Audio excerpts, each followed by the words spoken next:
Hello everyone, I know you are watching this video to accompany your sleep. So, if you like this video, don't forget to like, comment, and subscribe. Also, don't forget to tell me where you are from and what time you watched this video. And let's begin. It was raining hard when I checked into the hotel. I had been driving for hours, and the storm made it impossible to keep going. I pulled into the parking lot, grabbed my bag, and ran inside. The lobby was warm and quiet, a stark contrast to the chaos outside. The clerk behind the desk gave me a strange look when I gave him my name. Mark Andrews, he asked, typing on his computer. Are you sure? Yes, why? I said, confused. It looks like you're already checked in, he replied, furrowing his brow. Room 214. I felt a chill run down my spine. There must be a mistake, I said. I just got here. He looked at me for a moment before nodding. Let me sort this out, he said, picking up the phone. After a few minutes of hushed conversation, he hung up and turned back to me. I'm sorry about the confusion. We'll get you a different room. He handed me a key card for room 315. I thanked him and headed for the elevator, my mind racing. Someone else was using my name. I needed to figure out what was going on. The room was basic, but clean. I dropped my bag on the bed and took out my phone. I called the hotel's main number and asked to be connected to room 214. It rang a few times before someone picked up. Hello, a voice said, sounding exactly like mine. My heart pounded in my chest. Who is this? I asked, trying to keep my voice steady. There was a pause. This is Mark Andrews. Who are you? I hung up, my hands shaking. Whoever it was, they sounded just like me.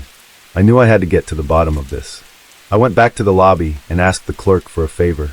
Can you tell me if the person in room 214 left any information? I asked. I think there's been some kind of mistake. He hesitated, but eventually nodded. I'll check, he said, typing again. It looks like they used a different ID, but gave your name and credit card. I felt sick. Someone was pretending to be me, and they were right here in the same hotel. Do you have security cameras? I asked. I need to see who this is. He called the manager, and after explaining the situation, they agreed to show me the footage. We went into a small office, and the manager pulled up the recordings from earlier that evening. There, I said, pointing to the screen. A man walked into the lobby, drenched from the rain, and approached the desk. I could only see the back of his head, but he handed over an ID and a credit card. Can you zoom in on the ID? I asked. The manager did, but the image was too blurry to read. We can call the police, the manager suggested. This is identity theft. I nodded, my stomach in knots. Please do, I said. While we waited for the police, I went back to my room. I didn't feel safe knowing this person was just a few doors down. I double-checked the locks and sat on the bed, my mind racing. About an hour later, there was a knock on my door. I opened it to find two officers standing there. I explained the situation again, and they agreed to go to room 214 to question the imposter. I waited in the hallway as they knocked on the door. There was no answer at first, but then the door creaked open. I couldn't hear what was being said, but after a few minutes, the officers stepped back and the man stepped out. I gasped. He looked exactly like me. Same height, same build, even the same clothes. He glanced at me, his eyes cold and calculating. Mark Andrews, one of the officers, asked him. Yes, he replied, his voice eerily calm. You're under arrest for identity theft, the officer said, pulling out handcuffs. The man didn't resist.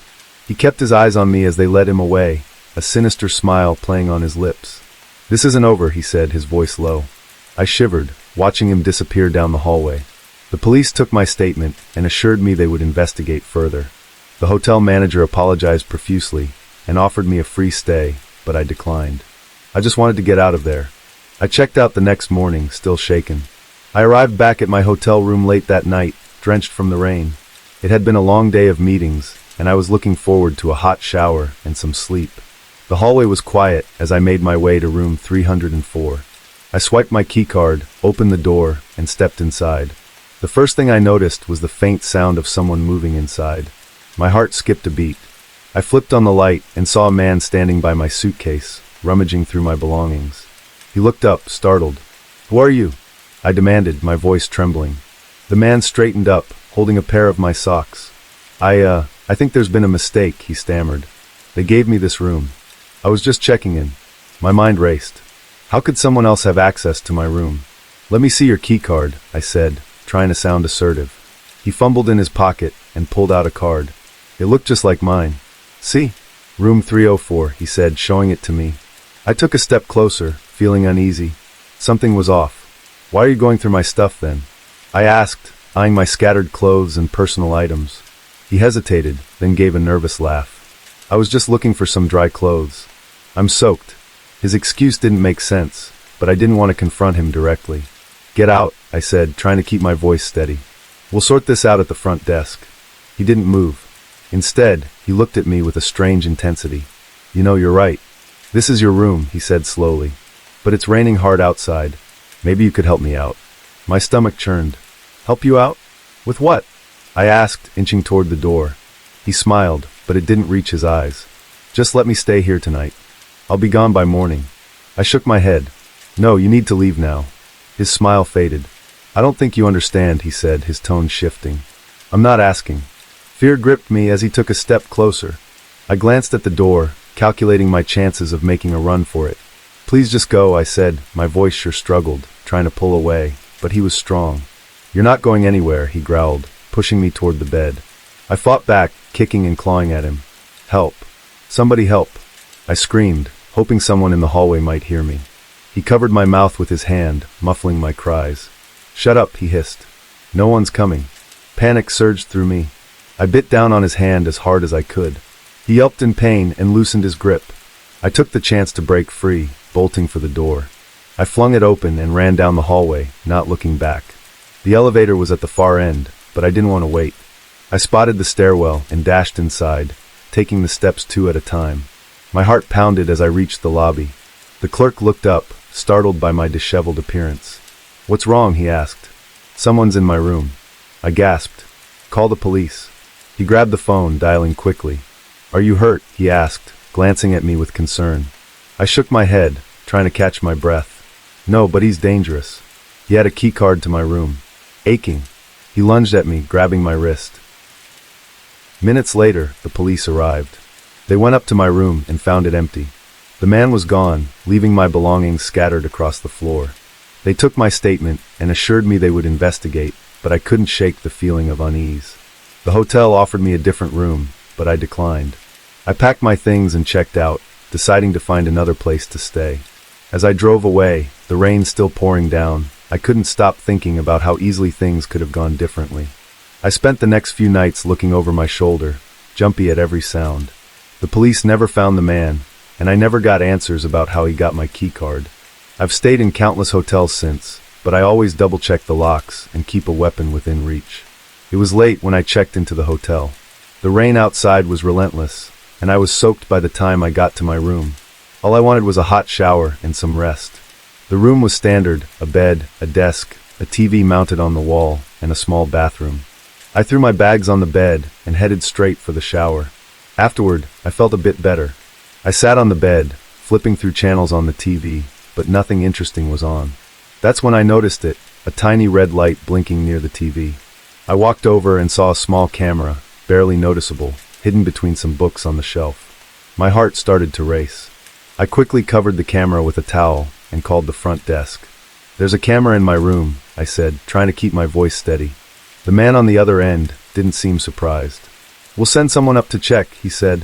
A few minutes later, a man in a maintenance uniform knocked on the door.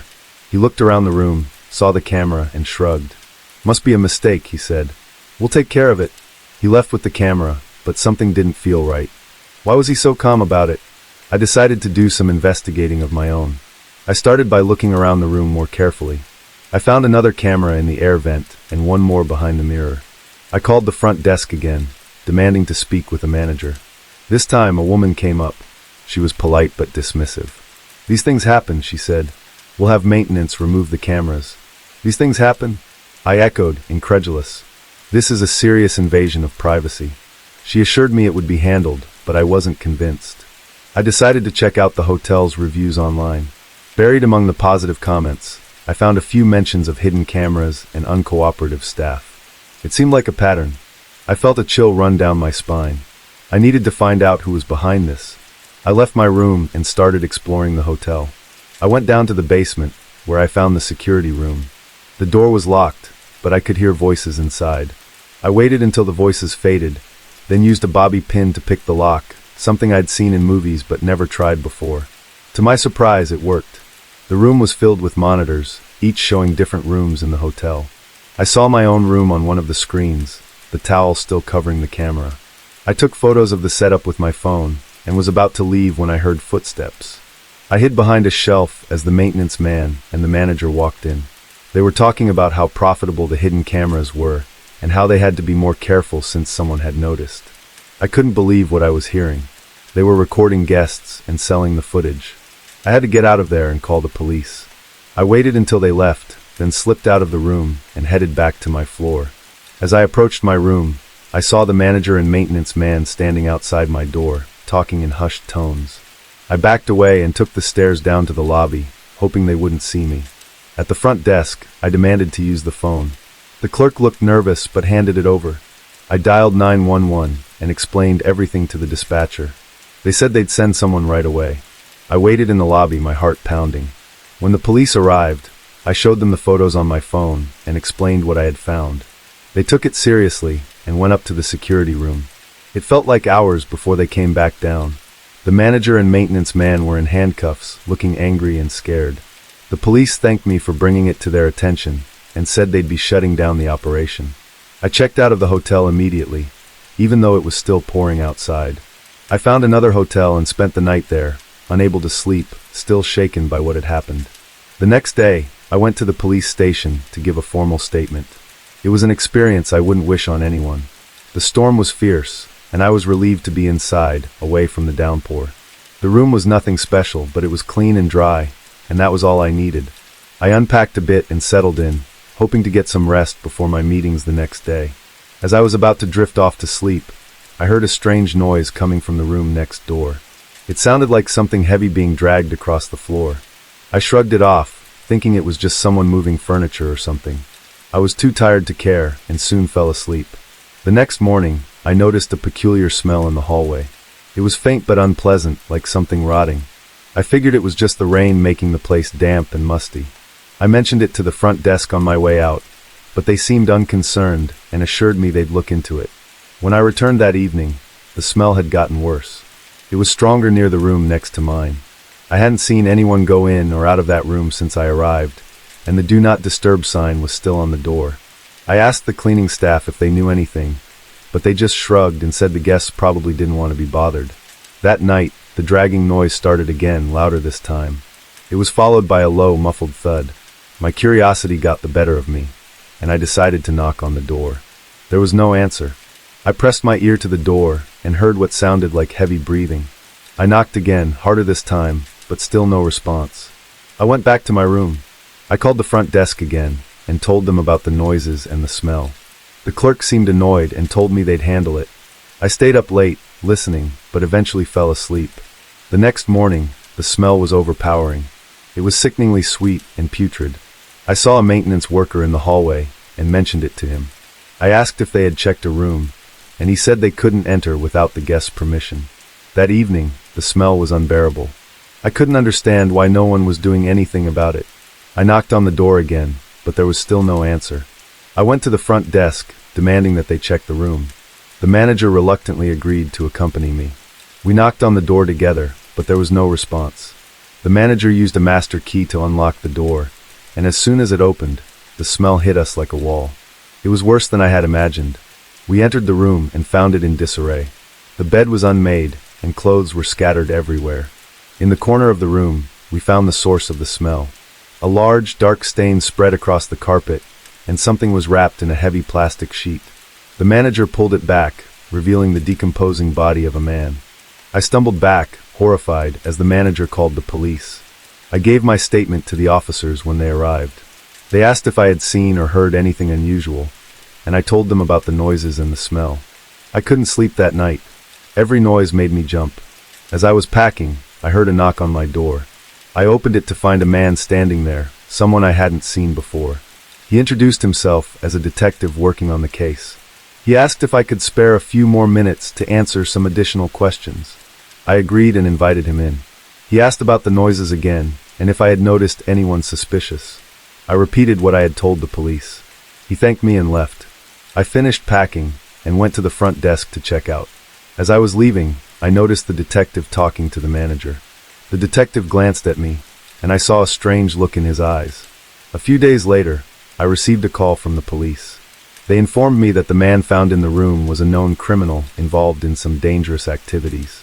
They believed he had been killed by someone he was working with, and that person was still at large. It was pouring rain the night I checked into the hotel. I had been driving for hours, and the storm made the roads too dangerous to continue. The hotel looked pretty standard, nothing fancy, but it was dry and had a bed, which was all I needed. I walked to the front desk, dripping wet, and rang the bell. The night receptionist appeared almost instantly, as if he had been waiting just out of sight. He was a tall, thin man with pale skin and dark hair. His name tag read Ethan. There was something off about the way he smiled at me, but I was too tired to think much of it. He asked for my name and ID, which I handed over. He typed my information into the computer, then looked up at me and said, "Jenna, right? Here for one night?" I nodded, thinking it was normal for him to know since I just gave him my ID. He handed me the key card and told me my room number. "If you need anything, just call the front desk," he said with that same unsettling smile. I thanked him and made my way to the elevator. When I got to my room, I felt a little uneasy, but I chalked it up to exhaustion and the creepy vibe from the receptionist. The room was fine, clean and simple. I took a hot shower to warm up and climbed into bed. As I was drifting off, I thought I heard footsteps outside my door, but when I listened closer, there was nothing. I figured it was just other guests walking by. In the middle of the night, I woke up suddenly. I couldn't figure out why at first. Then I heard it, a faint clicking sound like a door closing quietly. My heart started pounding. I lay still, straining to hear more. There were soft footsteps moving slowly away from my room. I told myself it was just my imagination, or maybe someone going back to their room. The next morning, I felt uneasy. I couldn't shake the feeling that something was wrong. I went down to the lobby for breakfast and saw Ethan at the front desk. He smiled at me and said, "Good morning, Jenna. Did you sleep well?" His knowing smile made me feel exposed, like he knew something I didn't. I brushed it off and spent the day out, trying to forget about it. When I returned that night, Ethan was still there. He greeted me with that same unsettling smile. "Back already? How was your day?" I mumbled something polite and hurried to the elevator. That night, I locked the door and put a chair against it for good measure. I felt silly but safer. As I lay in bed, I couldn't sleep. Every little noise made me jump. Around 2 a.m., I heard it again, the soft click of a door and quiet footsteps. My heart raced. I held my breath, listening. The footsteps stopped right outside my door. I wanted to get up and check, but I was frozen with fear. Minutes felt like hours. Eventually, the footsteps moved away, and I heard the faint click of a door closing again. I stay awake the rest of the night, terrified. In the morning, I went down to check out. Ethan was there, smiling. "Leaving already?" he asked. I nodded, not wanting to engage. As I handed over the key card, he said, "I hope you had a restful stay, Jenna." His smile sent chills down my spine.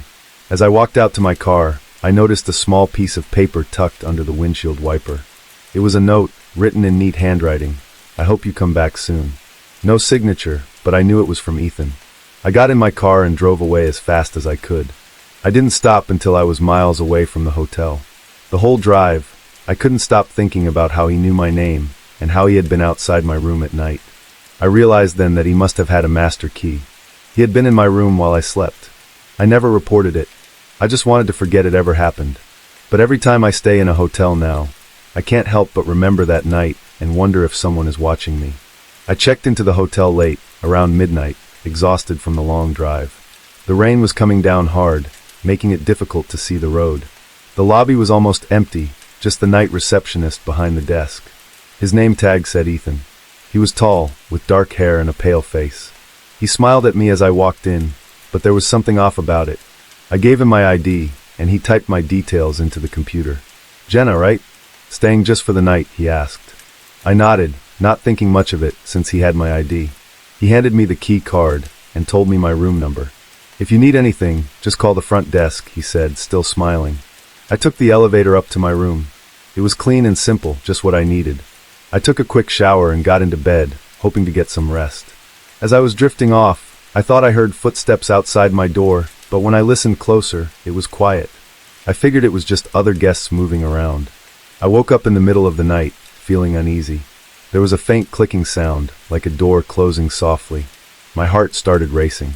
I listened, holding my breath. I heard soft footsteps moving away from my door. I told myself it was just my imagination, and eventually fell back asleep. The next morning, I felt a little off, but I brushed it off as just being tired. I went down to the lobby for breakfast. Ethan was there again. "Good morning, Jenna. Did you sleep well?" he asked, that unsettling smile on his face. I mumbled a yes, and quickly left to avoid talking to him. I spent the day out, trying to enjoy myself and forget about the night before. When I returned to the hotel that night, Ethan was still there. "Back already? How was your day?" he asked. I forced a smile and hurried to the elevator. That night, I locked the door and put a chair against it. I felt silly, but it made me feel safer. I lay in bed, unable to sleep. Every little noise made me jump. Around 2 a.m., I heard the soft click of a door and quiet footsteps again. My heart pounded in my chest. The footsteps stopped right outside my door. I was too scared to move. Minutes felt like hours. Finally, the footsteps moved away, and I heard the faint click of a door closing again. I stayed awake the rest of the night, terrified. In the morning, I went to check out. Ethan was there, smiling as usual. "Leaving already?" he asked. I nodded, avoiding eye contact. As I handed over the key card, he said, "I hope you had a restful stay, Jenna." His words sent chills down my spine. I hurried out to my car. As I got in, I noticed a small piece of paper tucked under the windshield wiper. It was a note, written in neat handwriting. "I hope you come back soon." There was no signature, but I knew it was from Ethan. I drove away as fast as I could, not stopping until I was far from the hotel. The whole drive, I couldn't stop thinking about how he knew my name and how he had been outside my room at night. It dawned on me that he must have had a master key. He had been in my room while I slept. I never reported it. I just wanted to forget it ever happened. But every time I stay in a hotel now, I can't help but remember that night and wonder if someone is watching me. I was exhausted and just wanted to relax. I checked in without any issues and took the elevator up to my room. It was a standard hotel room, nothing fancy, but it was clean and comfortable. I unpacked a few things and settled in for the night. About an hour later, there was a knock on my door. I was surprised because I wasn't expecting anyone. I looked through the peephole and saw a man in a suit standing there. He looked official, holding a clipboard and wearing a name tagged at Red Hotel Inspector. I opened the door a crack, keeping the chain on. "Good evening, ma'am," he said with a polite smile. "I'm with the hotel's inspection team. We're conducting routine safety checks in all the rooms. It won't take long." I was hesitant, but he seemed genuine, and I didn't want to cause a fuss. I unlatched the chain and let him in. He walked around the room, checking the smoke detector and the bathroom fixtures. I watched him closely, something about this felt off. As he moved to the dresser, I noticed he wasn't really inspecting anything. Instead, he was rifling through my personal belongings. He opened drawers, peeking inside my suitcase, even lifting up my clothes.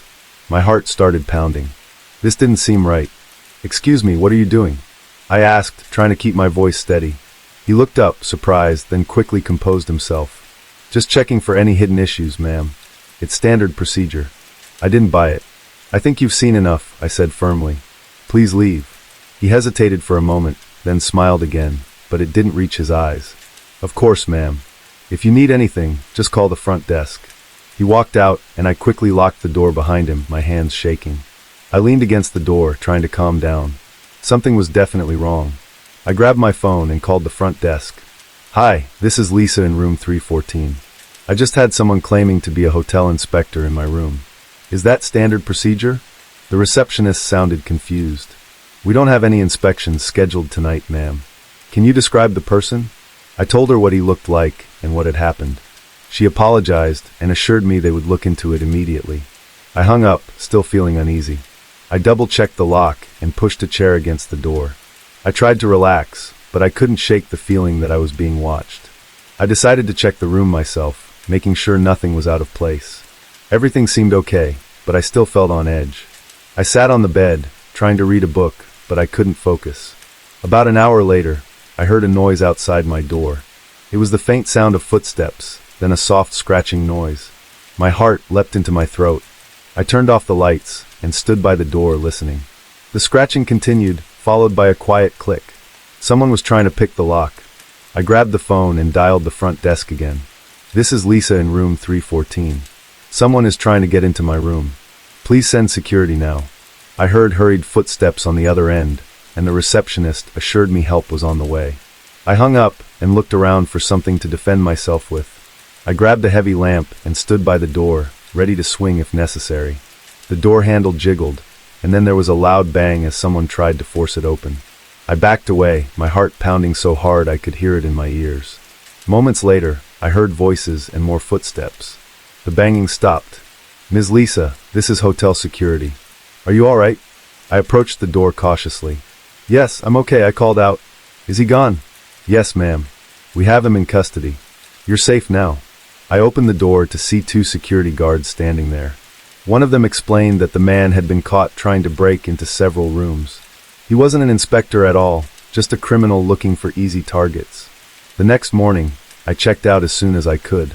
I was traveling alone for a work conference, staying in a mid-range hotel that seemed nice enough.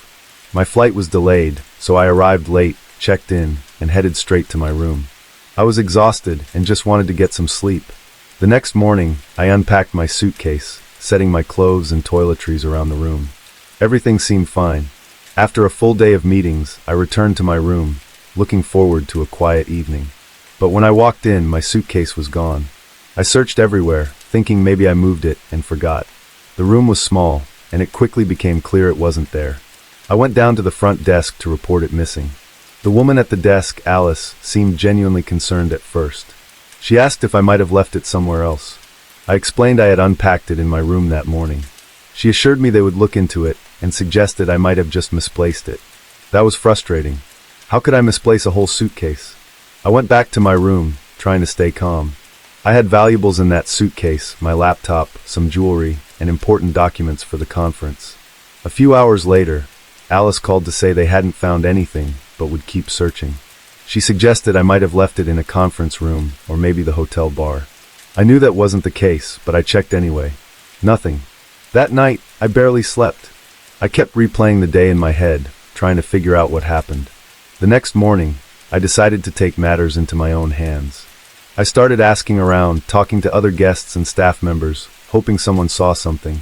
Most people were sympathetic, but had no information. Around midday, I spoke with one of the cleaning staff, an older lady named Maria.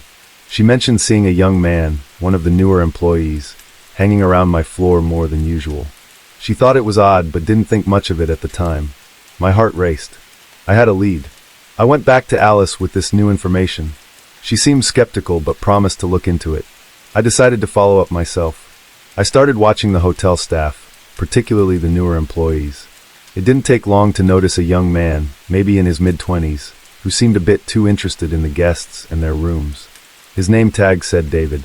I saw him hovering near rooms after guests left, always with an excuse if anyone asked. I followed him discreetly for a while, hoping to catch him in the act. Micah told me he was the one.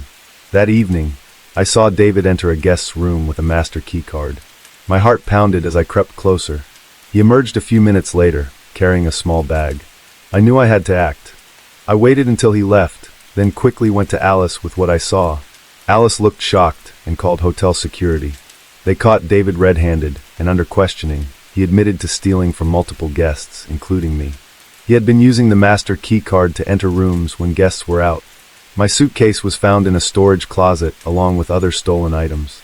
The hotel manager apologized profusely and assured me they would take action to prevent this from happening again. They offered me a free stay, but I just wanted to get out of there. I packed my things and checked out, relieved to be leaving but still shaken. I learned later that David was arrested, and the hotel implemented stricter security measures. I was grateful to give my belongings back, but the experience left me wary. I was staying at this hotel for a business trip. It wasn't anything fancy, but it seemed decent enough when I checked in. The first night went by without any issues. I attended my meetings and came back to the room to crash. The next night, though, things took a turn. It was past midnight when I realized I left my phone charger in my car. I was in a hurry to get to the hotel. I decided to go get it, because my phone was almost dead. I put on my shoes, grabbed my keycard, and headed out. The hallway was empty and quiet, and the only sound was the hum of the vending machine near the elevator. I took the elevator down to the parking lot, got my charger, and headed back up to my room. When I got to my door, I swiped the keycard, but the light flashed red. I tried again, thinking maybe I swiped it too fast. still red. I tried a few more times, but it didn't work. Frustrated, I decided to go down to the front desk to get a new key. When I got there, the lobby was empty. No one was at the front desk. I rang the bell, but no one came. I called out, "Hello," but still no response. It was late, and I was getting annoyed. I walked around, trying to find someone. The hallways were dimly lit, and the whole place felt eerie. After what felt like forever, I finally saw a guy in a hotel uniform coming out of a door near the laundry room. I called out to him, and he turned to look at me. He smiled and walked over. "Hey, can I help you?" he asked. I told him my keycard wasn't working, and I couldn't get into my room. He nodded and said he could help me. He asked for my room number, and I told him. He said he would get a new keycard for me. He led me to a back office, saying the system was there, not at the front desk. It seemed odd, but I was tired and just wanted to get back to my room. The office was down a narrow hallway away from the main lobby. He unlocked the door and gestured for me to go in first. I stepped inside, and that's when I realized something was wrong. The office was messy, with papers everywhere and no computer in sight. Before I could react, I heard the door close behind me. I turned around, and the guy was blocking the doorway. His friendly smile was gone. "What's going on?" I asked, trying to keep my voice steady. He didn't answer. Instead, he stepped closer, and I backed away until I hit the desk. My mind was racing, trying to figure out what to do. "Just give me your wallet and phone," he said finally, his voice low and menacing. I realized then that this was a setup. He must have seen me leave my room and decided to take advantage of the situation. I handed over my wallet and phone, hoping that would be enough for him to leave me alone. He took them and then looked me over. "Empty your pockets," he demanded. I did as he said, showing him I had nothing else. He seemed satisfied and finally stepped back, opening the door. "Don't make a sound," he warned, "or you'll regret it." I nodded, and he left, closing the door behind him. I waited a few moments, heart pounding, then slowly opened the door. The hallway was empty. I crept back to the lobby, looking around for anyone who could help. The place was still deserted. I finally found a house phone and called the main line. After a few rings, the same guy answered. "Front desk, how can I help you?" he said, his voice back to being friendly. I hung up, realizing he was the only staff around. Desperate, I went back to my room and tried the keycard again. This time, the door clicked open. I quickly went inside and locked the door behind me. I sat on the bed, shaking, trying to process what had just happened. In the morning, I went to the front desk and reported everything. They seemed shocked and promised to look into it.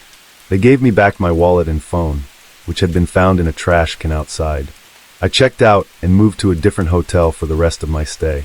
I never saw that guy again, and the hotel never gave me a clear explanation. But I learned to always be cautious, especially when traveling alone. Last month, I stayed at a small hotel while on a business trip. I was exhausted from a long day and just wanted to relax. When I got to my room, there was a package outside my door. It was addressed to someone else, but the name on the label didn't match anyone I knew. I called the front desk and told them about the package. They said they would look into it and just to leave it where it was for now. I didn't think much of it and went about my evening. Later that night, I decided to check the package out of curiosity. It was a plain brown box with no return address. I opened it, expecting to find something boring, but instead, there were documents inside. As I flipped through them, I realized they were filled with sensitive information, contracts, legal documents, and some handwritten notes that made no sense to me. The more I read, the clearer it became that these documents were important and potentially dangerous. I decided to take the package back to the front desk first thing in the morning.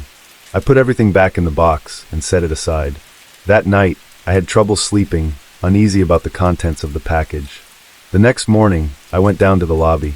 The front desk was bustling with activity, but no one seemed to take notice of me at first. I finally got the attention of a young woman working there and explained the situation. She looked at the package and seemed puzzled. "I'll take care of it," she said, but her voice had a nervous edge. I went about my day, thinking little more of it. That evening, as I returned to the hotel, I noticed something odd. There was a man lingering near the entrance, looking around as if he was waiting for someone. I thought nothing of it and went inside. When I got to my room, I noticed a few missed calls on my phone. They were from an unknown number. I dismissed them and went to bed. In the middle of the night, I was jolted awake by a loud knock on my door. My heart raced as I got out of bed and looked through the peephole. I saw the same man from earlier standing outside, his face hidden in the shadows. I didn't open the door. I quietly picked up my phone and called the front desk. No one answered. I was starting to panic. The knocking continued, louder and more insistent.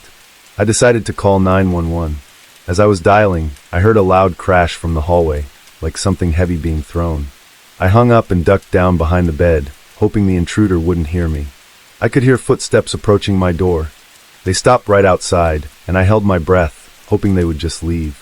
The door handle rattled, but it didn't open. After what felt like an eternity, the footsteps receded. I waited a few more minutes before daring to peek out. The hallway was quiet again. I quickly grabbed my things, went to the window, and climbed out onto the fire escape. It was raining heavily, and I was soaked in seconds, but I didn't care. I needed to get out of there. I made my way down the fire escape, and as soon as I hit the ground, I ran to the nearest street and called a cab. I told the driver to take me to a nearby police station. I explained everything to the officers there, and they promised to look into it. They said it was good that I left the hotel. They had received reports of a possible threat to my safety. After everything, I never went back to that hotel, and I'm still not sure what was in those documents or why they were so important. I moved to a new place and stayed cautious. The whole ordeal made me realize how dangerous situations can escalate quickly, especially when dealing with things that don't seem right. Last month, I stayed at a hotel for a work conference. I checked in late and was exhausted, so I went straight to bed. The room was quiet, and I fell asleep quickly. In the middle of the night, I woke up suddenly. I heard something unusual, a faint rustling noise. I turned on the lamp next to my bed and noticed something alarming. There was someone lying on the floor across the room. I was confused and terrified. I jumped out of bed and moved closer, trying to make sense of what I was seeing. The stranger looked disheveled and seemed to be sleeping soundly. I could barely make out his features in the dim light, but he was definitely not someone I recognized. I checked the door. It was still locked. I didn't know how he got in. Panicking, I shook him awake. He crookedly opened his eyes and looked at me, startled. "What are you doing in my room?" I demanded. He seemed disoriented and mumbled something about being in the wrong room. I didn't believe him for a second. I demanded that he get up and leave. As he stumbled to his feet, I noticed he had a key card in his hand. It was a master key card, the kind that can open any door in the hotel. My mind raced. How did he get that? I told him to leave and followed him out of the room, keeping a safe distance. He didn't argue and quickly went down the hall and disappeared into the stairwell. Shaking, I went to the front desk to report what had happened. The night clerk, a young man named Tom, listened to my story with a forced expression of concern. When I mentioned the master keycard, his face went pale. He assured me someone would investigate it, but his demeanor seemed off. I decided to investigate myself. I returned to my room and looked through the small drawer where the hotel's guest information was kept. I found an old list of employees and their duties. It seemed Tom was listed as a night auditor, which meant he had access to the master keycards. Feeling uneasy, I decided to call the local police. They arrived quickly and started questioning Tom. They told me they had received complaints before about missing items and unauthorized access in various rooms. It seemed that Tom had been giving out spare key cards to strangers for money. The police took Tom into custody, and the hotel manager apologized profusely, assuring me that they would tighten their security and review their procedures. I was relieved but still shaken. I had no idea what could have happened if I hadn't woken up. The police also found other guests who had been affected, and they were informed. The next day, I checked out of the hotel and moved to a different one. I am still unsettled by how easily things could have gone wrong. I recently stayed at a hotel while on a business trip. It was a last-minute booking, and the place seemed decent enough. When I checked in, everything seemed normal. The front desk clerk was friendly, and my room was clean. I settled in and decided to relax after a long drive. That night, I noticed something odd. The carpet in the corner of my room seemed uneven. It looked like there was a slight bulge under it. Out of curiosity, I lifted the corner of the carpet and saw what looked like a small latch. It was rusted and old, but it was definitely a latch. My heart raced as I tried to figure out what it was. After a few moments of hesitation, I decided to open it. To my surprise, there was a trapdoor underneath. It was heavy, but I managed to lift it with some effort. Underneath was a narrow, dark passageway. The thought of a hidden tunnel was unsettling, but my curiosity got the better of me. I grabbed my flashlight from my bag and decided to explore. The tunnel was cramped and musty. It seemed to stretch on for a while. As I walked, the air grew cooler and the sound of my footsteps echoed eerily. I noticed that the walls were lined with old, dirty bricks. The tunnel seemed to lead deeper underground. After what felt like an eternity, I reached a fork in the tunnel.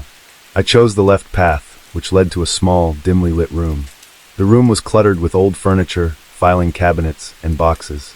There were also several security monitors displaying various areas of the hotel. My blood ran cold when I realized what I was looking at. The cameras were showing live feeds of different parts of the hotel, including my own room. Panic set in. I quickly turned back and retraced my steps, trying to stay calm. As I moved, I heard voices coming from deeper within the tunnels. I recognized the voices from earlier when I had passed by the front desk. They sounded like they were coming from a group of men discussing something in low tones. I made my way back to the trap door and pulled it open. I climbed out and put the carpet back in place, trying to make it look like nothing had happened. My heart was pounding, and I was terrified. I had to get out of that hotel as quickly as possible. I grabbed my phone and dialed the police. I told them everything I had seen and heard. They arrived within minutes and took over. They went into the tunnel while I waited outside with a sense of dread. After a while, they came back and confirmed my worst fears. The tunnel was part of a network used by criminals for various illegal activities, including unauthorized surveillance and possibly other crimes. The hotel manager was informed, and the entire place was shut down for an investigation. I was given a full refund and promised that the matter would be dealt with. I had to stay in another hotel for the rest of my trip. The experience left me shaken, and I couldn't stop thinking about how easily things could have gone horribly wrong. I am still not sure how the trapdoor ended up in my room, or how long the tunnel had been in use. All I know is that it was a close call. I stayed at a hotel last month while on a business trip. It was a high-end place, and I expected everything to be top-notch. After a long day of meetings, I got back to my room, ordered room service, and planned to relax before a big presentation the next day.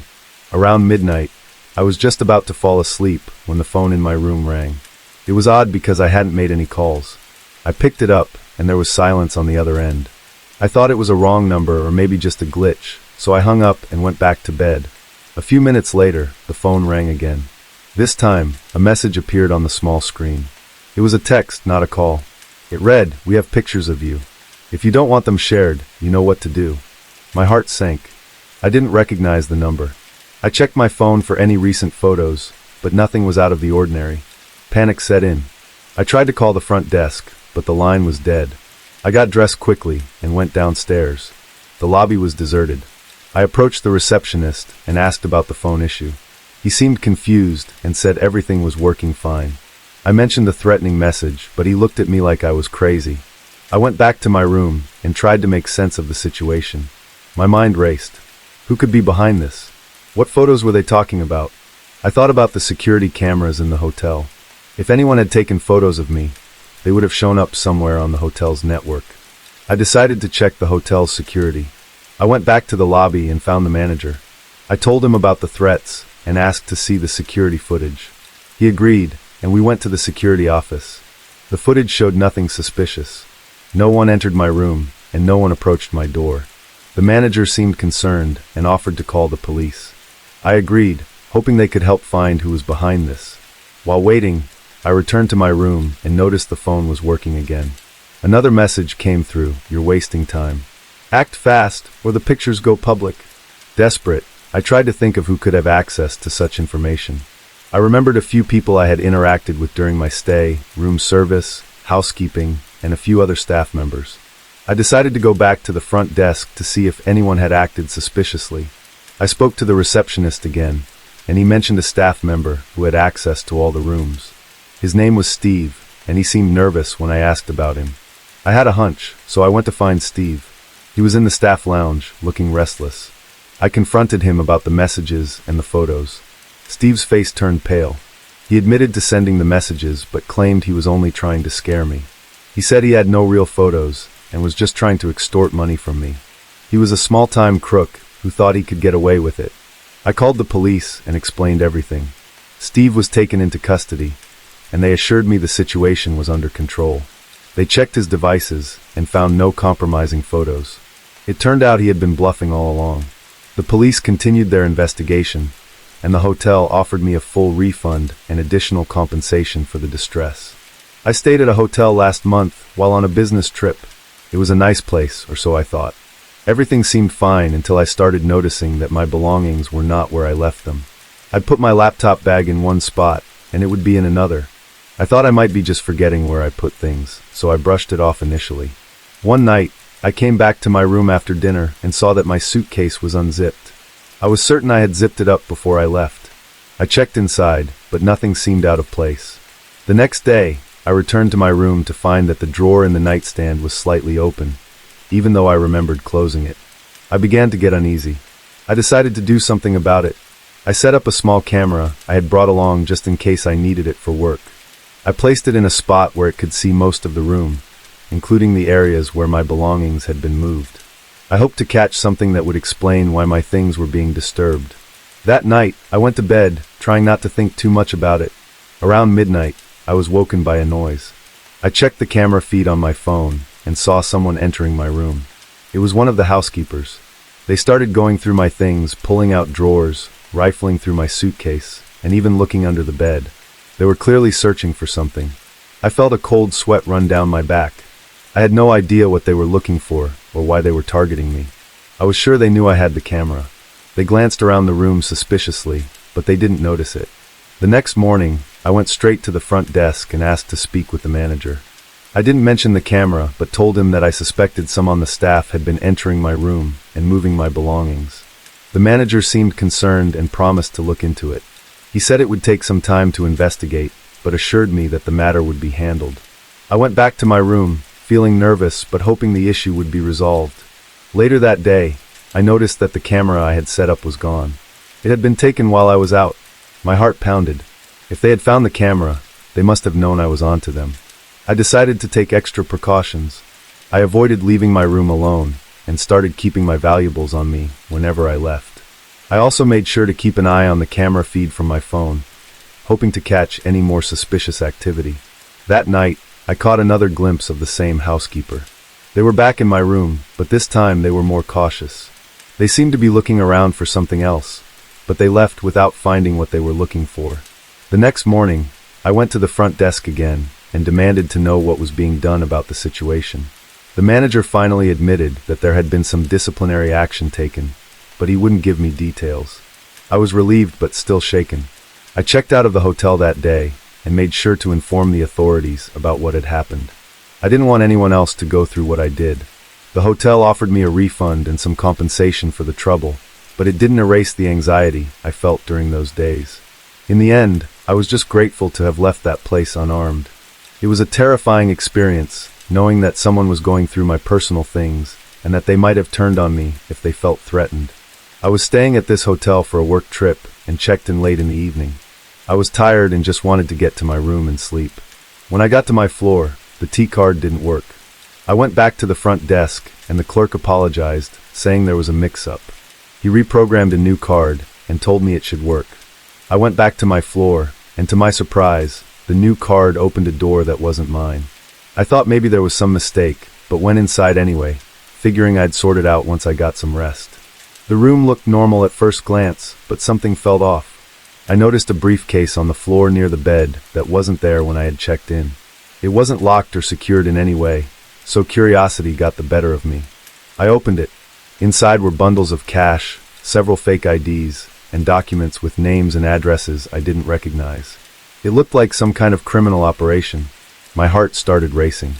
I knew I should contact the police, but I didn't want to get involved in something dangerous or make a wrong move. I decided to call the front desk first to sort out the room mix-up. While I was on the phone with the desk, I heard the elevator ding and footsteps in the hallway. I wasn't sure who it was, but it felt wrong. The footsteps got closer to the room.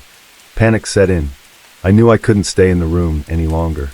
I quickly gathered my things, shoved the briefcase back into its place, and headed for the door. Just as I reached the hallway, I saw two men in dark suits stepping off the elevator. They looked around with intent, and I felt a chill run down my spine. I tried to act casual and walked towards the stairs. I could hear their voices getting louder behind me, mentioning something about a messed up deal. My heart pounded as I hurried down the stairs and out through the back exit. I glanced back and saw them looking around, clearly frustrated. I didn't want to lead them to my own room or get them suspicious of me, so I made my way to a nearby cafe that was still open and called the police. While I waited for the police to arrive, I kept my eyes peeled. I didn't see the men again, but my nerves were shot. The police finally showed up, and I gave them all the details I could. They seemed to take it seriously and said they'd investigate. I left the hotel as soon as I could. I was terrified that the criminals would find me, but I had to get out. The whole situation was surreal. I never thought I'd stumble into something so dangerous just because of a hotel room mix-up. The police assured me they would handle it, but I was shaken for days. I don't know what happened to the criminals or if they were ever caught, but I learned to be extra cautious about where I stay and to always double-check my room before settling in. I was on a solo road trip and decided to stay at a small hotel off the highway. It was late when I arrived, and the rain was coming down hard. The hotel was quiet and seemed decent enough, though it was a bit worn down. After checking in and getting to my room, I noticed an unmarked van parked outside the hotel. I thought it was strange, but I didn't pay it much attention. I was too tired and just wanted to relax. I ordered some takeout and spent the evening in my room. Around midnight, I went outside to get some fresh air. The rain had let up a little, and I noticed that the van was still there. It was parked right where I had seen it earlier, but now the headlights were on. I didn't think much of it, assuming it was just a coincidence. The next morning, I noticed the van again as I left the hotel to grab breakfast. It was parked across the street, and the same person seemed to be inside, watching me. It made me uneasy, but I brushed it off as paranoia. I had no reason to think someone was actually following me. After breakfast, I decided to head to a nearby park to clear my head. As I pulled out of the hotel parking lot, the van followed me. I tried to convince myself it was a coincidence, but the van stayed behind me the entire way. I could feel my anxiety rising, and by the time I reached the park, I was on edge. I parked and tried to take a walk to calm down, but the van parked a few spots away from me. The same person was still inside, staring straight ahead. My heart raced, and I decided it was time to go back to the hotel. I had to get out of there. When I returned to the hotel, I saw the van waiting outside the entrance. I felt trapped. I tried to go around the van to get into the hotel, but it moved to block my path. My pulse quickened as I realized something was seriously wrong. I went back to my car and tried to call the front desk from my phone. The line was dead. I couldn't reach anyone inside. I glanced back at the van and saw the person inside getting out and heading towards the hotel entrance. I knew I had to get away from the van and the hotel. I quickly pulled out of the parking lot and drove to the nearest police station. My hands were shaking as I explained everything to the officers. They took my report seriously and promised to send someone to check out the situation at the hotel. I didn't go back to the hotel. I stayed at a different place that night and waited for the police to give me an update. They told me they had found the van and talked to the occupants. Apparently, the people in the van were involved in some shady business, and they had been following me for a while. I was staying at a hotel downtown, just a quick business trip. The night was stormy, rain pounding on the window, and I couldn't sleep. I got up and looked out, trying to calm my mind. That's when I saw something across the street. A woman was struggling with two men near a dark van. At first, I thought maybe it was some drunk people fighting, but then I saw the fear on her face. I could see the men shoving her into the van. I grabbed my phone and called 911, telling them what I saw. They said they were sending someone, but I knew it might be too late by the time they got there. I watched as the van sped off into the night. I sat back down, heart racing, trying to make sense of what I'd just seen. My mind was spinning. I started to wonder if they had seen me watching. I felt a chill run down my spine. Maybe I was just being paranoid, but I couldn't shake the feeling that I was being watched too. A few minutes later, there was a knock on my door. I thought it might be hotel security or the police, but when I looked through the peephole, I didn't recognize the man standing there. He looked rough, and something about him made me uneasy. I stayed quiet, hoping he'd go away. Then he knocked again, harder this time. Hotel security, he called out, but I didn't buy it. He didn't look like hotel security. I backed away from the door, trying to think. If he was with those men, then they knew I had seen them. They knew I was a witness. I grabbed my things quickly, trying to stay calm. I needed to get out of there. I remembered the emergency stairs at the end of the hallway. I slipped on my shoes and grabbed my bag, moving as quietly as I could. The knocking turned into pounding, and I knew I didn't have much time. I opened the door a crack, just enough to see if the hallway was clear. The man was still at my door, so I slipped out and headed for the stairs. I was shaking, trying to be as quiet as possible. The pounding on my door stopped, and I heard him cursing. He must have realized I was gone. I made it to the stairwell and started down, moving as fast as I could without making too much noise. Every creak and groan of the old stairs seemed too loud. I kept glancing back, expecting to see him coming after me. As I reached the ground floor, I heard footsteps above me. They were coming down fast. I pushed open the door to the lobby, trying to blend in. I moved quickly towards the front entrance, but I didn't run. I didn't want to draw attention to myself. Outside, the rain was still pouring. I darted into the street, looking for a cab. I could see a few parked down the block. I ran, not caring about the rain soaking me through. I glanced back and saw the man burst out of the hotel entrance. He spotted me and started running too. I reached the cabs and jumped into the first one, shouting for the driver to go. He hesitated for a second, probably because I was dripping wet and looked terrified, but then he saw the man running towards us and hit the gas. We sped off, and I felt a wave of relief. I told the driver to take me to the nearest police station. I couldn't stop shaking. I kept looking back, expecting to see the van or the man following us. We made it to the station, and I practically ran inside, explaining everything to the officers. They took me seriously, probably because I was a mess and genuinely terrified. They got my statement and said they'd look into it. I knew it might take time, but at least I was safe for now. They arranged for me to stay somewhere else for the night, somewhere secure. That night was the longest of my life. I kept replaying everything in my head, wondering how close I had come to being the next victim. The police found the woman from the van a few days later. She was shaken but alive, and the men were arrested. It took a while for the fear to fade, and I still get nervous when I hear a knock at the door late at night. I had checked into a motel for the night, a small place off the highway, nothing fancy. I just needed a place to rest. The walls were thin, and I could hear murmurs from the room next door. At first, I thought it was just a normal conversation, but then I caught snippets that made my blood run cold. They were talking about something big, something illegal. I heard them mention names I recognized from the news, high-profile criminals. My heart started pounding. I tried to ignore it, telling myself it was none of my business. But the more I listened, the clearer it became. They were planning something dangerous. I moved closer to the wall, trying to hear better. One voice stood out, deep and commanding. He was giving orders, talking about shipments and payments. Another voice was nervous, asking questions, seeking reassurance. They were talking about a deal going down the next day. I felt a knot in my stomach. Suddenly there was a loud bang, and I jumped back. The room next door fell silent. I held my breath, hoping they hadn't heard me.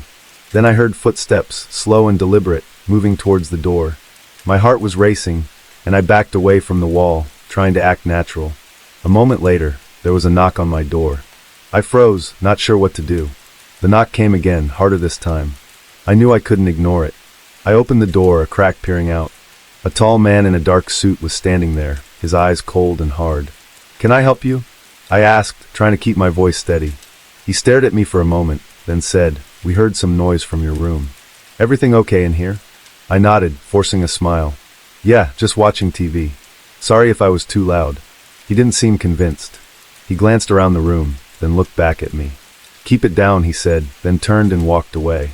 I closed the door, my hands shaking. I knew I had to get out of there. I quickly packed my things, trying to be as quiet as possible. I didn't want to draw any more attention to myself. I could still hear them talking next door, but now their voices were lower, more guarded.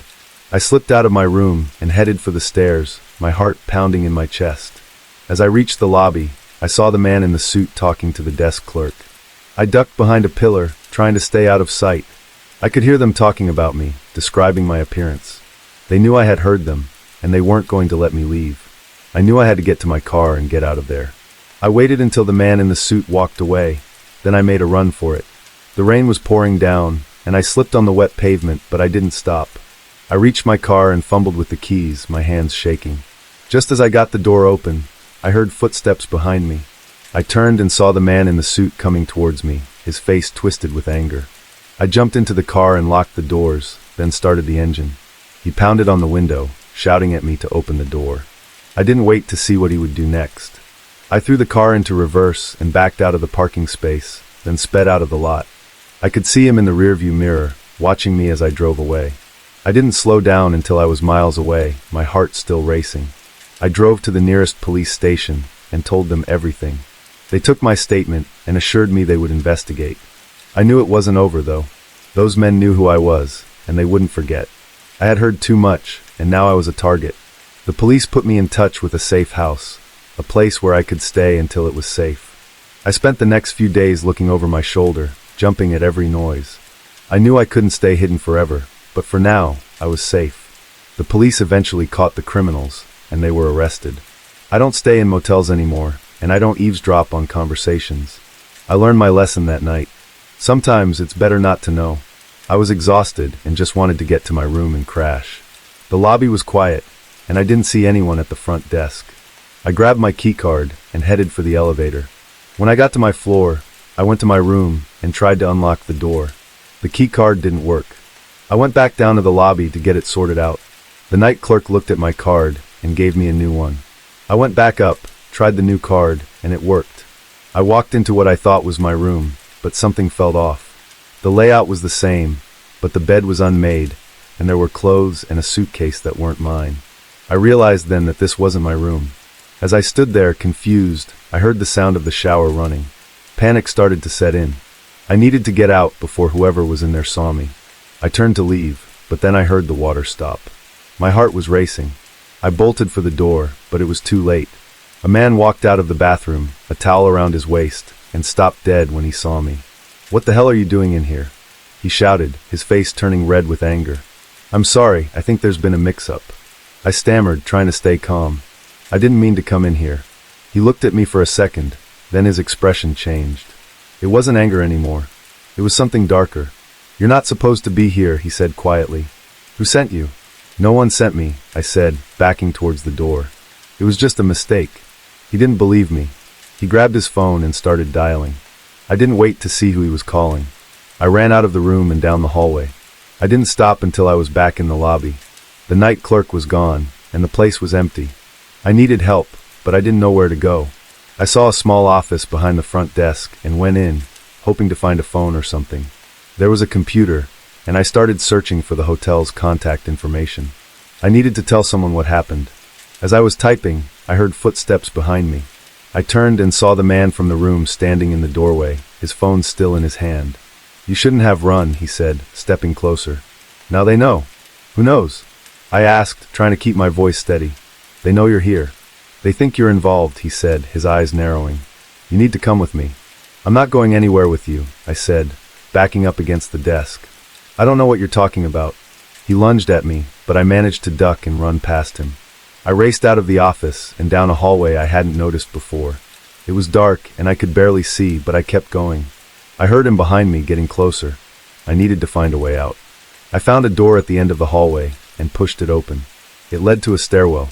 I ran down the stairs, my legs burning with every step. I could still hear him behind me, but he was getting further away. I reached the bottom and found another door. It led to a parking garage. I saw a security booth and ran towards it, hoping someone would be there.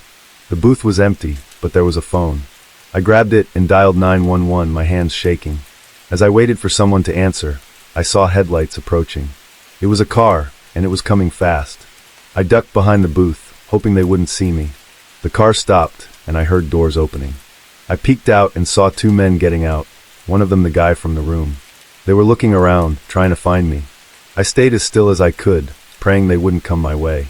The phone finally connected, and I whispered to the operator what was happening. She told me to stay on the line, and that help was on the way. I just needed to stay hidden a little longer. The men walked past the booth, not seeing me. I watched as they searched the garage, getting further away. I stayed crouched behind the booth, my heart pounding in my chest. After what felt like an eternity, I heard sirens in the distance. I stayed hidden until the police arrived. I took a seat at a table near the back, away from the few people inside. I pulled out my phone and started scrolling through some messages. I wasn't paying much attention when two men walked in. They didn't look any different from the usual late-night crowd, so I didn't think much of it. They took a seat at the booth behind me, and I could hear them talking in low voices. I wasn't trying to eavesdrop, but their conversation caught my attention. "Everything's set for tomorrow night," one of them said. His voice was rough, like he'd been smoking all his life. "You sure no one's gonna be there?" the other one asked. He sounded nervous, jittery. "Positive. The place will be empty." We go in, get the cash, and get out. Easy job. My heart started pounding. They were talking about a robbery. I tried to keep my cool and not let them know I was listening. I glanced around the diner, but no one else seemed to notice. The men kept talking, going over details, and I couldn't believe what I was hearing. They mentioned a warehouse and a lot of money. Then, I made the mistake of shifting slightly in my chair. The noise must have caught their attention. The talking stopped, and I could feel their eyes on me. I didn't dare look back. "Did you hear something?" the nervous one asked. "Yeah," the rough voice replied. "Hey, you." I tried to act casual as I turned around. "Yeah, what are you doing back here?" the rough one asked. He had a hard look in his eyes that made my stomach drop. "Just waiting for my coffee," I said, trying to sound calm. "You hear anything you shouldn't have?" he asked, leaning forward. "No, just minding my own business," I lied. He stared at me for a moment, then nodded. "Good. Make sure it stays that way." I nodded and turned back around, my heart racing. I needed to get out of there. My coffee came, and I quickly paid, leaving a generous tip for the waitress. As I walked out, I could feel their eyes on me. I kept my pace steady until I was outside, then hurried to my car. Once I was safely inside, I called the police and told them everything. They took down the details and said they'd look into it. I drove home, constantly checking my rearview mirror to make sure I wasn't being followed. I couldn't sleep that night. Every noise made me jump. I kept thinking about those men and what they might do if they found out I'd reported them. The next day, I went to work as usual, but I was on edge, constantly looking over my shoulder. A few days later, I was walking to my car after my shift when I noticed a man standing across the street, watching me. It was the nervous one from the diner. Panic surged through me. I quickly got into my car and drove off, trying to stay calm. I drove around for a while, making sure I wasn't being followed before heading home. That night, I got a call from an unknown number. I didn't want to answer, but something told me I should. When I picked up, no one spoke. I could hear breathing on the other end, then a click as they hung up. I knew it was them. They knew where I lived. I called the police again, but they said there wasn't much they could do without more evidence. They advised me to stay vigilant and report any suspicious activity. It wasn't much comfort. For the next few days, I was a wreck. I barely slept, and when I did, I had nightmares about those men finding me. I saw the nervous one a couple more times, always watching from a distance. I didn't know what to do. I felt trapped, always looking over my shoulder. Then one night, I heard a noise outside my apartment. It was late, and the neighborhood was quiet. I peeked out the window and saw a shadowy figure standing by my car. My heart pounded in my chest. I grabbed my phone and dialed 911, whispering to the operator what was happening. The figure moved towards my building, and I knew I couldn't stay. I slipped out the back door and ran to a neighbor's house, banging on the door until they let me in. I was staying at a hotel with my friend, Sarah. We were in town for a concert, just a weekend trip to have some fun. We got our room keys, went up to our room, and settled in. The hotel wasn't anything fancy, just a typical mid-range place, but it was clean and comfortable. After a long day of travel, we decided to get some sleep. Sarah said she was going to grab a drink from the vending machine down the hall. I was tired and told her I'd wait for her in the room. She grabbed her tea and left. I lay down on the bed, scrolling through my phone to pass the time. 10 minutes passed, then 15. I started to get worried. Sarah wasn't the type to take this long for something simple. I got up and went to the door, opened it, and looked down the hallway. It was empty. I called out her name, but there was no answer. My heart started to pound in my chest. I stepped out of the room and walked to the vending machines. No sign of her. I went down to the front desk and asked if they'd seen her. The night clerk gave me a puzzled look and said no one matching her description had come by. I insisted she was just getting a drink. The clerk checked the security cameras, but said they didn't see anyone in the hallways or near the vending machines. Panic set in. I went back to the room, hoping she'd return. An hour passed. I called her phone, but it went straight to voicemail. Something was very wrong. I decided to go back to the front desk and demand they take another look. This time, a different clerk was there. I explained everything again, and they checked the records. According to their system, Sarah had never checked in. They had no record of her at all. I was furious and scared. I knew she was here. I had seen her walk out of the room. The clerk suggested I might be mistaken. Maybe she checked into another hotel. But I knew that wasn't true. I went back to the room, trying to think. As I sat there, I noticed something strange. A piece of paper sticking out from under the bed. I pulled it out and saw it was a business card for a local nightclub. It seemed out of place. I decided to investigate. The nightclub was a seedy place in a rundown part of town. I showed the card to the bouncer, and he let me in without a word. The inside was dark and loud, filled with smoke and the smell of alcohol. I felt out of place and nervous, but I had to find Sarah. I wandered around, asking people if they'd seen her. Most ignored me, but one man pulled me aside. He said he saw a girl matching her description with a group of men. He told me they were part of a trafficking ring operating out of the hotel. My blood ran cold.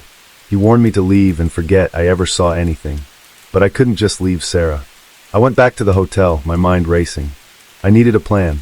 I couldn't trust the staff, and I couldn't call the police without proof. I decided to check the basement, thinking maybe there was more to this place. I found a door marked employees only, and managed to slip inside when no one was looking. The basement was dark and damp, filled with storage boxes and cleaning supplies. I carefully made my way through, trying not to make any noise. At the far end, I saw a door slightly ajar with light spilling out. I crept closer and peeked inside. My heart nearly stopped. There were several men inside, talking in hushed tones. I saw Sarah, tied to a chair, looking terrified. I knew I had to act fast. I quietly backed away and looked for something to use as a weapon. I found a heavy metal pipe encrypted tightly. I waited for the right moment, then burst into the room, swinging the pipe with all my strength. I caught one of the men off guard, knocking him to the ground. The others turned to me shocked. I yelled at Sarah to run. She struggled to her feet, and I fought off the men as best I could. We managed to escape the room and run back upstairs. We burst out of the basement and into the lobby. I screamed for help, and this time a few guests took notice. I dropped my bags, took off my shoes, and collapsed on the bed. The room smelled a bit musty, and the sheets were scratchy, but I was too tired to care. I fell asleep almost immediately. When I woke up, something felt wrong. The room was different. It wasn't the same dingy room I remembered. The bed was in a different spot, the walls were a different color, and the musty smell was gone. I sat up, rubbing my eyes, trying to make sense of it. My bags were gone, and my shoes were missing. Panic started to set in. I got out of bed and looked around. There was no sign of my things anywhere. I checked the bathroom, but it was empty too. I felt a cold sweat forming on my forehead. How did I get here? Where were my things? I hurried out of the room and went to the front desk. The clerk looked up from his computer with a bored expression. I told him there had been a mistake, that I woke up in the wrong room and all my belongings were missing. He stared at me for a moment, then said he had no record of me ever staying in the original room. I felt my stomach drop. I insisted I had checked in last night, gave him my name and the room number. He checked the computer again and shook his head. There was no record of me checking in, he said. It was like I had never been there. I demanded to see the manager. The clerk sighed and called him out. The manager came out, an older man with a stern look on his face. I explained everything again, but he just looked at me like I was crazy. He said I must have checked into a different motel. I knew that wasn't true. Frustrated and scared, I asked if they had security cameras. The manager nodded and led me to the back office. He pulled up the footage from last night, and sure enough, there I was checking in. But then the footage skipped. 1 minute I was at the front desk, the next I was gone. There was no footage of me walking to my room or anything after that. The manager shrugged and said the cameras must have malfunctioned. I didn't believe him. Something was very wrong here. I asked if they could check the room I originally checked into, but the manager said it was occupied and he couldn't disturb the guests. I felt trapped. I didn't have my phone, my wallet, or my keys. I asked if they could at least call the police. The manager hesitated, but eventually agreed. He called them, and a few minutes later, an officer arrived. I told the officer everything, but he seemed skeptical. He said it sounded like I might have had a bit too much to drink and got confused. I insisted I hadn't been drinking, that something strange was going on. The officer took my statement, but didn't seem too interested in investigating further. He said he'd file a report, but there wasn't much he could do without more evidence. I felt helpless. I decided to go back to the room I woke up in and see if I could find any clues. I searched every inch of that room, but found nothing. No sign of my belongings, no hint of what had happened. It was like I had just appeared there out of nowhere. Hours passed, and I still had no answers. I was exhausted, scared, and completely at a loss. I decided to leave the motel and try to find a way home. I walked for what felt like miles until I found a diner. I went inside and asked to use their phone. I called a friend and explained what happened. He came to pick me up, and I finally felt a bit of relief. We drove back to the motel, but by the time we got there, the place was closed. The sign was off and the doors were locked. I couldn't believe it. It was like the motel had just vanished. My friend tried to reassure me, but I couldn't shake the feeling that something terrible had happened. We drove back to his place, and I crashed on his couch, my mind racing with unanswered questions. The next day, I went back to the motel, but it was still closed. I called the police again, but they said there was nothing they could do without more evidence. I felt like I was losing my mind. In the end, I never found out what happened that night. I checked into the motel around 8 p.m., tired from driving all day. The place wasn't great, but it was cheap, and I just needed a bed for the night. My room was small with a worn-out carpet and a faint smell of mildew. The walls were thin. I could hear the TV from the room next door. Around 10 p.m., I started hearing strange noises. At first, I thought it was just the TV, but then I realized it was something else. It sounded like someone moving heavy things. I shrugged it off, thinking maybe the person next door was rearranging furniture or something. I tried to ignore it, but the noises kept getting louder. Around midnight, I heard the door next to mine open and close multiple times. I looked out my window and saw a man carrying heavy bags to his car. It was odd because the bags looked heavy and he was making several trips. I wondered what he could be doing so late at night. Curiosity got the better of me. I decided to step outside and get a closer look. I stayed in the shadows, watching him load the bags into the trunk of his car. He looked around nervously, checking to see if anyone was watching. I felt a chill run down my spine. I went back to my room and tried to sleep, but I couldn't stop thinking about the man in the bags. Around 2 a.m., I heard more noises. This time, it sounded like something heavy being dragged across the floor. My heart raced as I pressed my ear to the wall, trying to figure out what was going on. I knew I shouldn't get involved, but I couldn't help it. I decided to investigate. I quietly left my room and crept down the hallway to the door of the room next to mine. The door was slightly ajar. I peeked inside and saw the man dragging a large, heavy bag across the floor. He was sweating and breathing heavily. I noticed a dark stain on the carpet and felt a surge of panic. I knew something was very wrong. I backed away, trying to stay quiet, but I must have made a noise because the man suddenly looked up and saw me. His eyes were cold and filled with anger. I ran back to my room and locked the door, my heart pounding.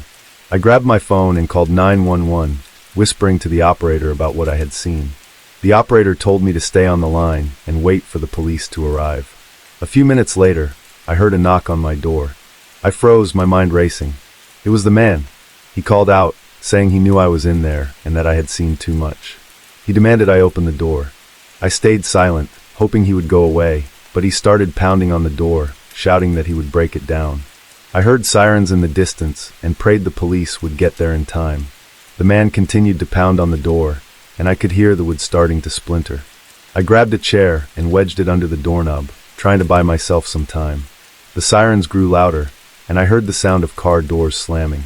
The man stopped pounding and cursed under his breath. I heard him run down the hallway. A moment later, the police were at my door, telling me it was safe to come out. I opened the door, shaking with fear. The police officers quickly surrounded me, asking if I was okay. I told them about the man and what I had seen. They searched the motel and found him trying to escape through a back entrance. He was arrested, and the police discovered the bags were filled with stolen goods from a series of burglaries in the area. I was shaken but relieved that the nightmare was over. The police took my statement and assured me that I had done the right thing by calling them. They moved me to a different room for the night, and I barely slept, still haunted by what had happened. The next morning, I checked out of the motel as soon as I could. I felt a sense of relief as I drove away, knowing that the man was in custody and that I was safe. When I opened the door, I felt relieved. It was a basic room with a bed, a small desk, and an old TV mounted on the wall. I tossed my bag on the bed and went to take a shower. I let the hot water wash away the grime and fatigue of the road. When I got out, I changed into fresh clothes and decided to grab some dinner from a diner I saw down the road. I returned about an hour later, feeling better with a full stomach. But when I swiped my key card and pushed open the door, my stomach dropped. The room looked different. My bag was gone, replaced by a leather suitcase and clothes that weren't mine strewn across the bed. I stood there for a moment, trying to make sense of it. Had I walked into the wrong room? I checked the door number 202. It was the right room. I went down to the front desk. The clerk, a tired-looking guy in his 50s, glanced up at me. "Can I help you?" "There's someone else's stuff in my room," I said, trying to keep my voice calm. He frowned and tapped on his computer. "What's your name?" Max Turner." "I checked in about 2 hours ago." He typed for a moment, then shook his head. "I don't have a Max Turner in the system." "Are you sure you checked in here?" I felt a surge of frustration. "Yes, I'm sure. I have the key card right here." I held it up. He glanced at it and shrugged. "That key card belongs to room 202, but it's registered to a Mr. Robert Klein. I don't have any record of a Max Turner." My heart started to race. This didn't make any sense. "Can you check again? Maybe there's been a mistake." He sighed and typed some more, then shook his head. "No mistake. You're not in the system." I stood there, feeling a mix of anger and confusion. "Well, can you at least tell me where my stuff is?" He shrugged again. "I'm sorry, sir. I don't know what to tell you. Maybe you should call the police if you think something's been stolen." I didn't like the idea of calling the police, but I didn't know what else to do. I went back to room 202 and knocked. No answer. I used the key card to open the door and stepped inside. The suitcase and clothes were still there, but there was no sign of my bag. I started searching the room, hoping to find some clue about what was going on. As I rummaged through the drawers, I heard footsteps in the hallway. I turned and saw a man standing in the doorway. He was tall, with dark hair and a serious expression. "What are you doing in my room?" he demanded. I felt a surge of fear. "This is my room," I said. "I checked in earlier, but now my stuff is gone and your stuff is here." He frowned and stepped closer. "I don't know what you're talking about. I've been here all day. You need to leave." I held up my hands. "Look, I don't want any trouble. I just want to find my things and figure out what's going on." He stared at me for a moment, then nodded. "Fine. Let's go to the front desk and sort this out." We went down together, but the clerk gave us the same story. There was no record of me ever checking in, and room 202 was registered to Robert Klein. The man, who apparently was Robert, looked at me with suspicion. "You should leave," he said. "I don't know what your game is, but I'm not interested." I had no choice. I left the motel, feeling more confused and scared than ever. I drove to another motel a few miles away and checked in there.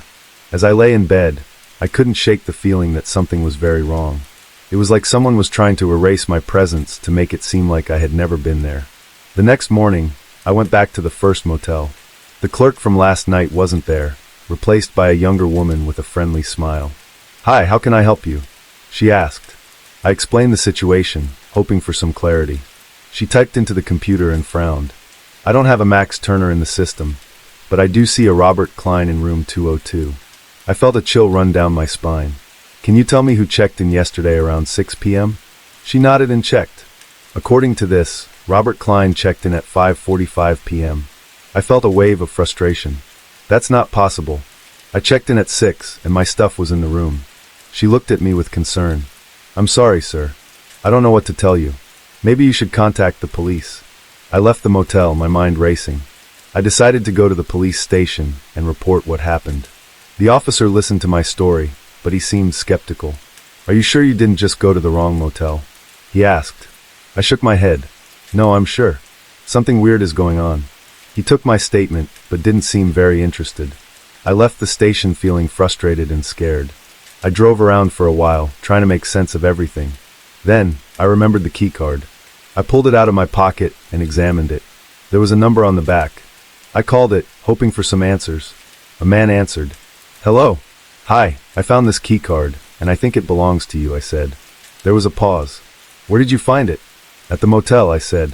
"I checked into room 202, but my stuff disappeared, and your stuff was there instead." The man sighed.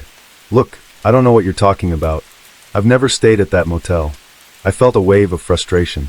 "Then how did I end up with your key card?" He hung up, leaving me more confused than ever. I decided to go back to the motel one last time. As I pulled into the parking lot, I saw Robert Klein loading his car. He glanced at me and quickly looked away.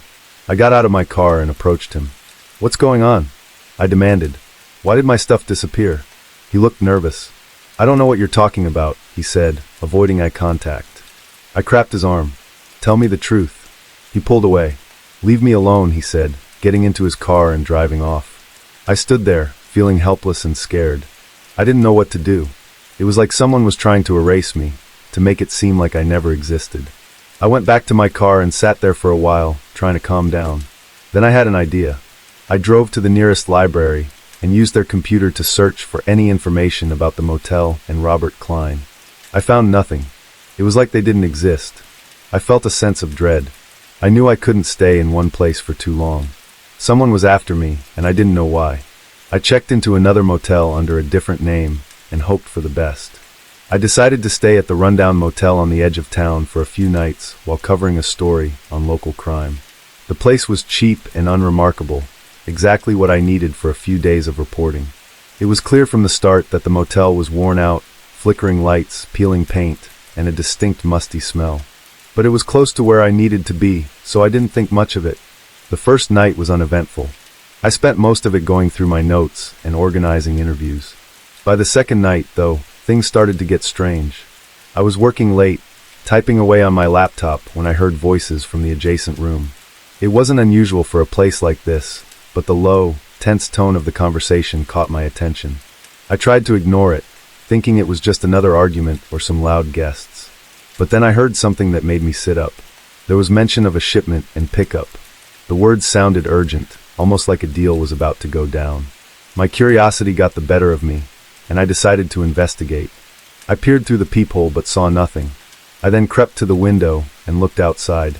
I saw a couple of unmarked cars parked nearby, and several people moving in and out of the room next to mine. I couldn't see much more, so I decided to step outside and investigate from a safer distance. As I walked toward the cars, I saw a man in a suit talking to two other men who looked out of place in the neighborhood.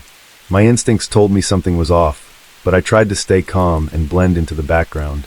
Just then, I saw a couple of large duffel bags being unloaded from one of the cars. I was about to turn back when I noticed a figure watching me from the corner of the building. It was a tall man in a dark coat. I froze. He looked right at me and then nodded towards the door of the room next to mine. I knew I had been spotted. My heart raced as I turned to head back to my room, but the man was already moving toward me. I made it back to my room and locked the door, trying to keep my breathing steady. I pulled out my phone and dialed 911, but as I was about to speak, a loud knock came from the door. I jumped and looked through the peephole. It was the man from outside, looking directly at me. Panic set in. I hung up the phone and backed away from the door. The knock turned into banging, and I heard muffled voices demanding I open up. I knew they were after me now. I grabbed my laptop and phone and tried to find another exit, but the only other door led to a stairwell that might be a trap. I listened carefully and heard sirens approaching.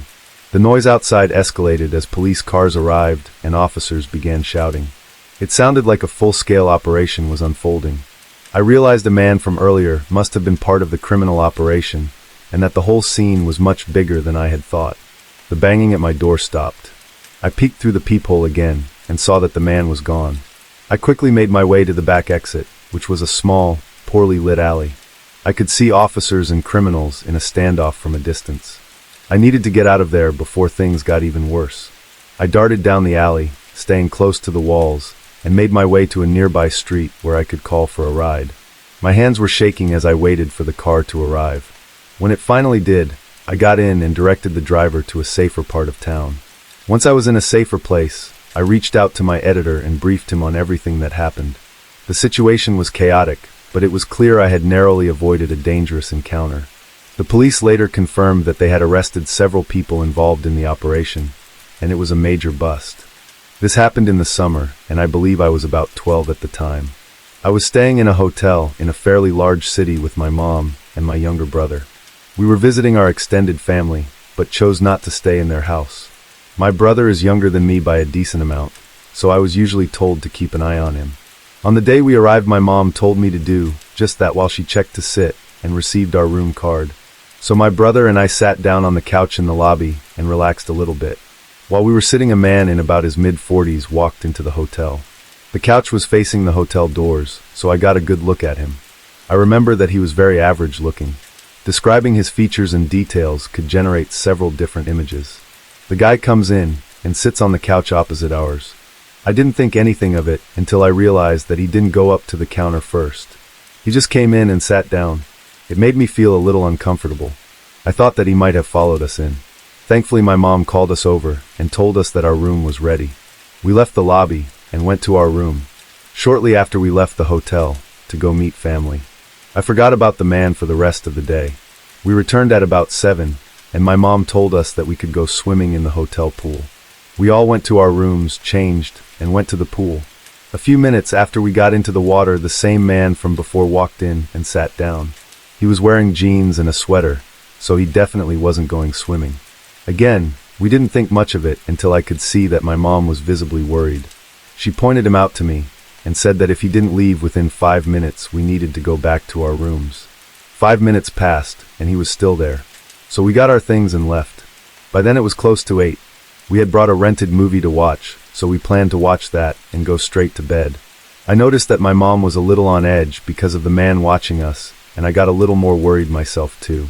Halfway through the movie, my mom got up to get in the shower. While she was in there, someone knocked on the door and said, "Housekeeping," in a high-pitched voice. I thought it was weird that the cleaning staff would come this late, but we needed another towel, so I answered the door. I wish I hadn't been so stupid. It was the creepy man. He gave me a smile and a little wave. I just stood there, kind of motionless. My mind automatically went to the worst possible situation. Kidnapping, torture, etc. I heard the water in the shower turn off. He stood there as well for a moment, and then he spoke. "How was your swim?" At that moment my mom came out of the shower, saw the man at the door, pulled me back and slammed the door. She locked it. Then she called the front desk from our hotel phone to report the guy. I told her to just call the police, but she didn't listen. She then requested we switch rooms. I then heard footsteps stomping down the hallway away from our room. Thankfully, the guy had left.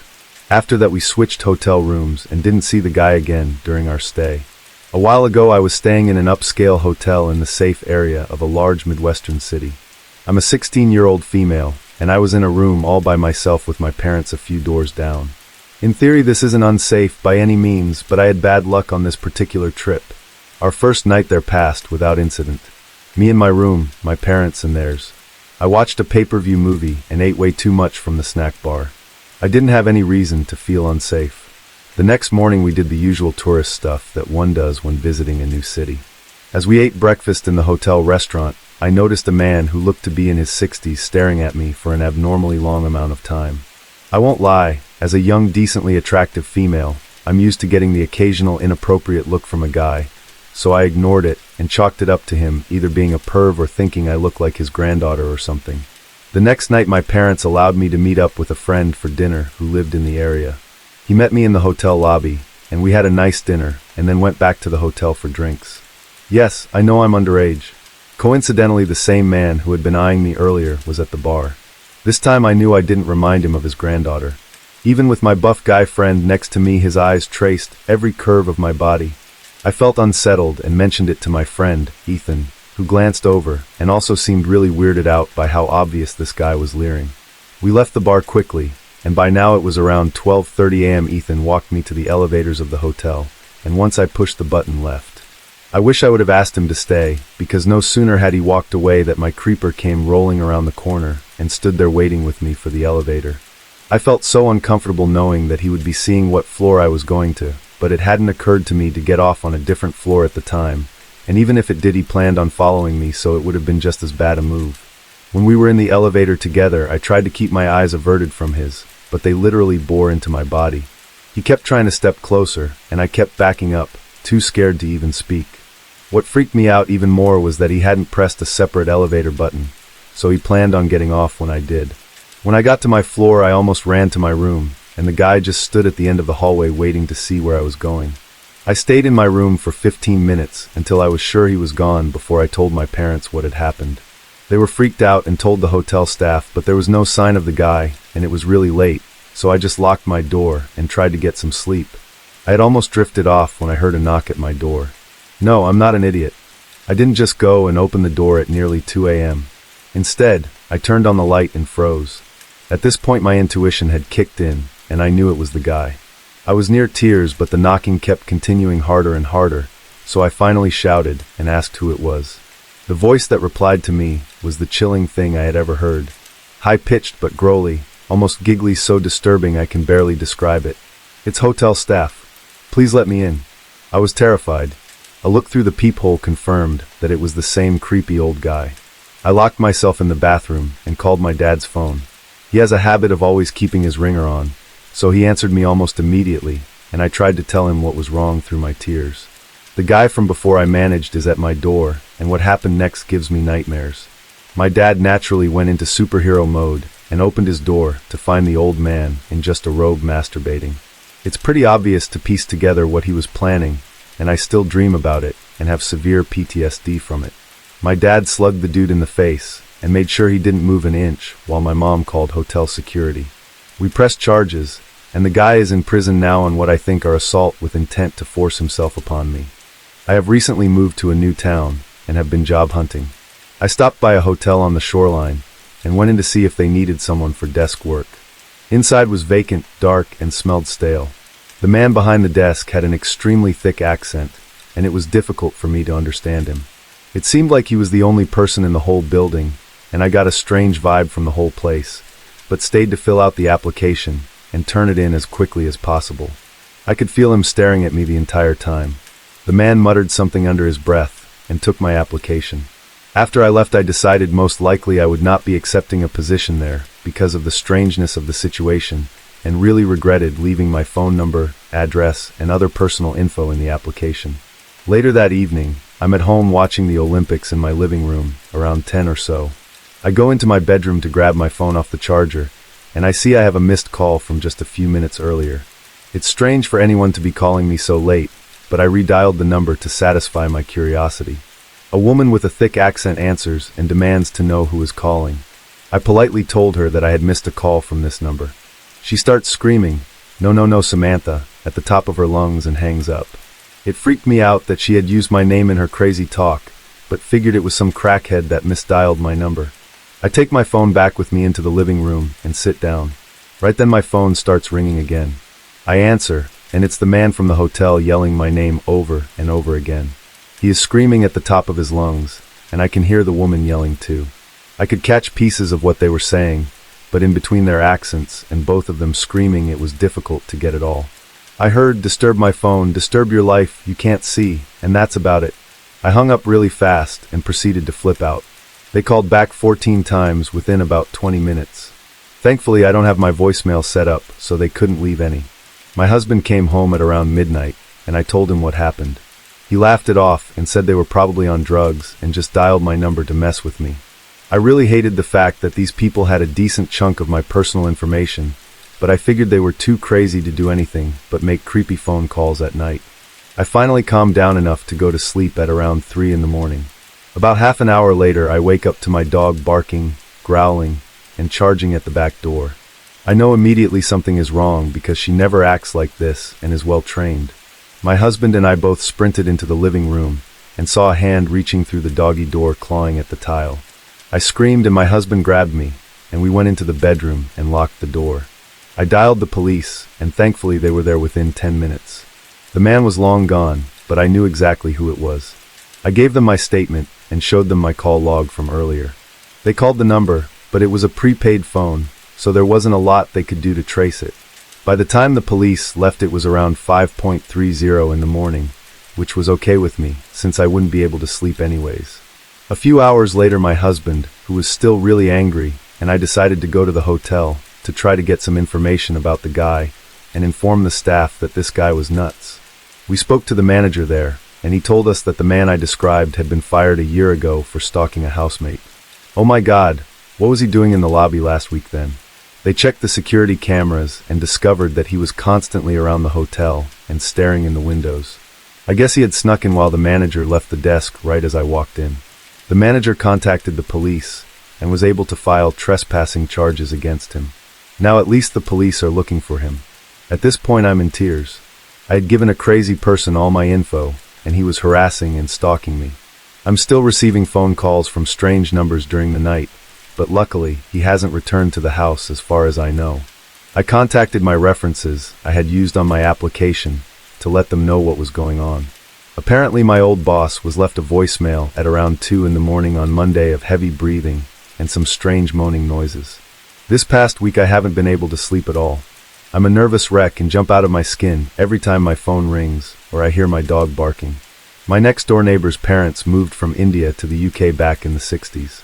After retiring, they made a habit of heading back there every year to visit family and friends, ultimately spending around half their time traveling through India and half their time here. Long story short, one year they invite my family along. I was 15, now 25, and thought I was some hardcore Viking rock prince because I had long blonde hair and red kerrang. Fun fact, curly hair ruins everything. I look like a cherub. Now my neighbor's dad had planned this holiday like it's a military campaign.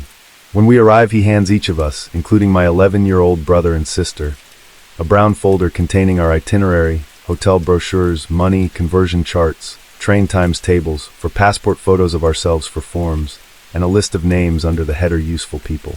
Forget Viking rock prince, I'm James Bond. Other than the fact that I'm mistaken for a girl on several occasions, my favorite being when one of my neighbor's relatives asks my mom why she lets me dress like a boy and offers to have a sari fitted for me. I have an amazing time until we rock up to this huge hotel in the middle of the jungle. Honestly, the arse end of nowhere. The nearest village is a 3-hour drive down a dirt road just before sunset in the jungle. I pull out the brochure, and it'd be safe to say that this place is under new management.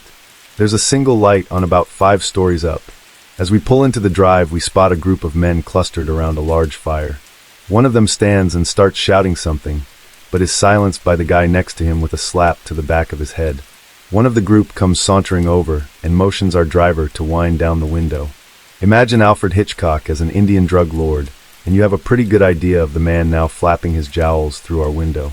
He peers into the back, spots us, and cracks the dictionary definition of a poo-eating grin. In broken English, he welcomes us to the hotel, glances over our reservations, and ushers us into the lobby. This is when things get really weird. The place is deserted. Not the staff has gone to bed deserted. It was like whoever was here got out of here in a hurry deserted. There were toppled chairs in the lobby. Hitchcock tells us that our rooms aren't ready yet. It's now 9 p.m. and offers us some food while we wait. The dining room is huge, empty, and our order is taken by a boy no older than 9 who promptly vanishes, closing the doors behind him. We hear a motorbike engine outside, and an hour later something vaguely resembling our order appears on a variety of mismatched dinnerware. No idea where any of it came from. At this point we are all pretty unnerved, and everyone started making lame jokes to ease the tension. We were only there for one night. Everything had been paid for in advance, and we were in a large group, 11 in total, with 2 people who spoke Hindi and Kakani. So felt pretty sure we could deal with any weirdness. Hitchcock waddles in and takes us to our rooms. Every one of them is stripped bare apart from the beds and bedside tables. Exposed wires poke out of the walls where you'd expect a TV and or phone, and there are rectangular patches of discolored wallpaper, suggesting that someone finally took a stand against terrible hotel artwork.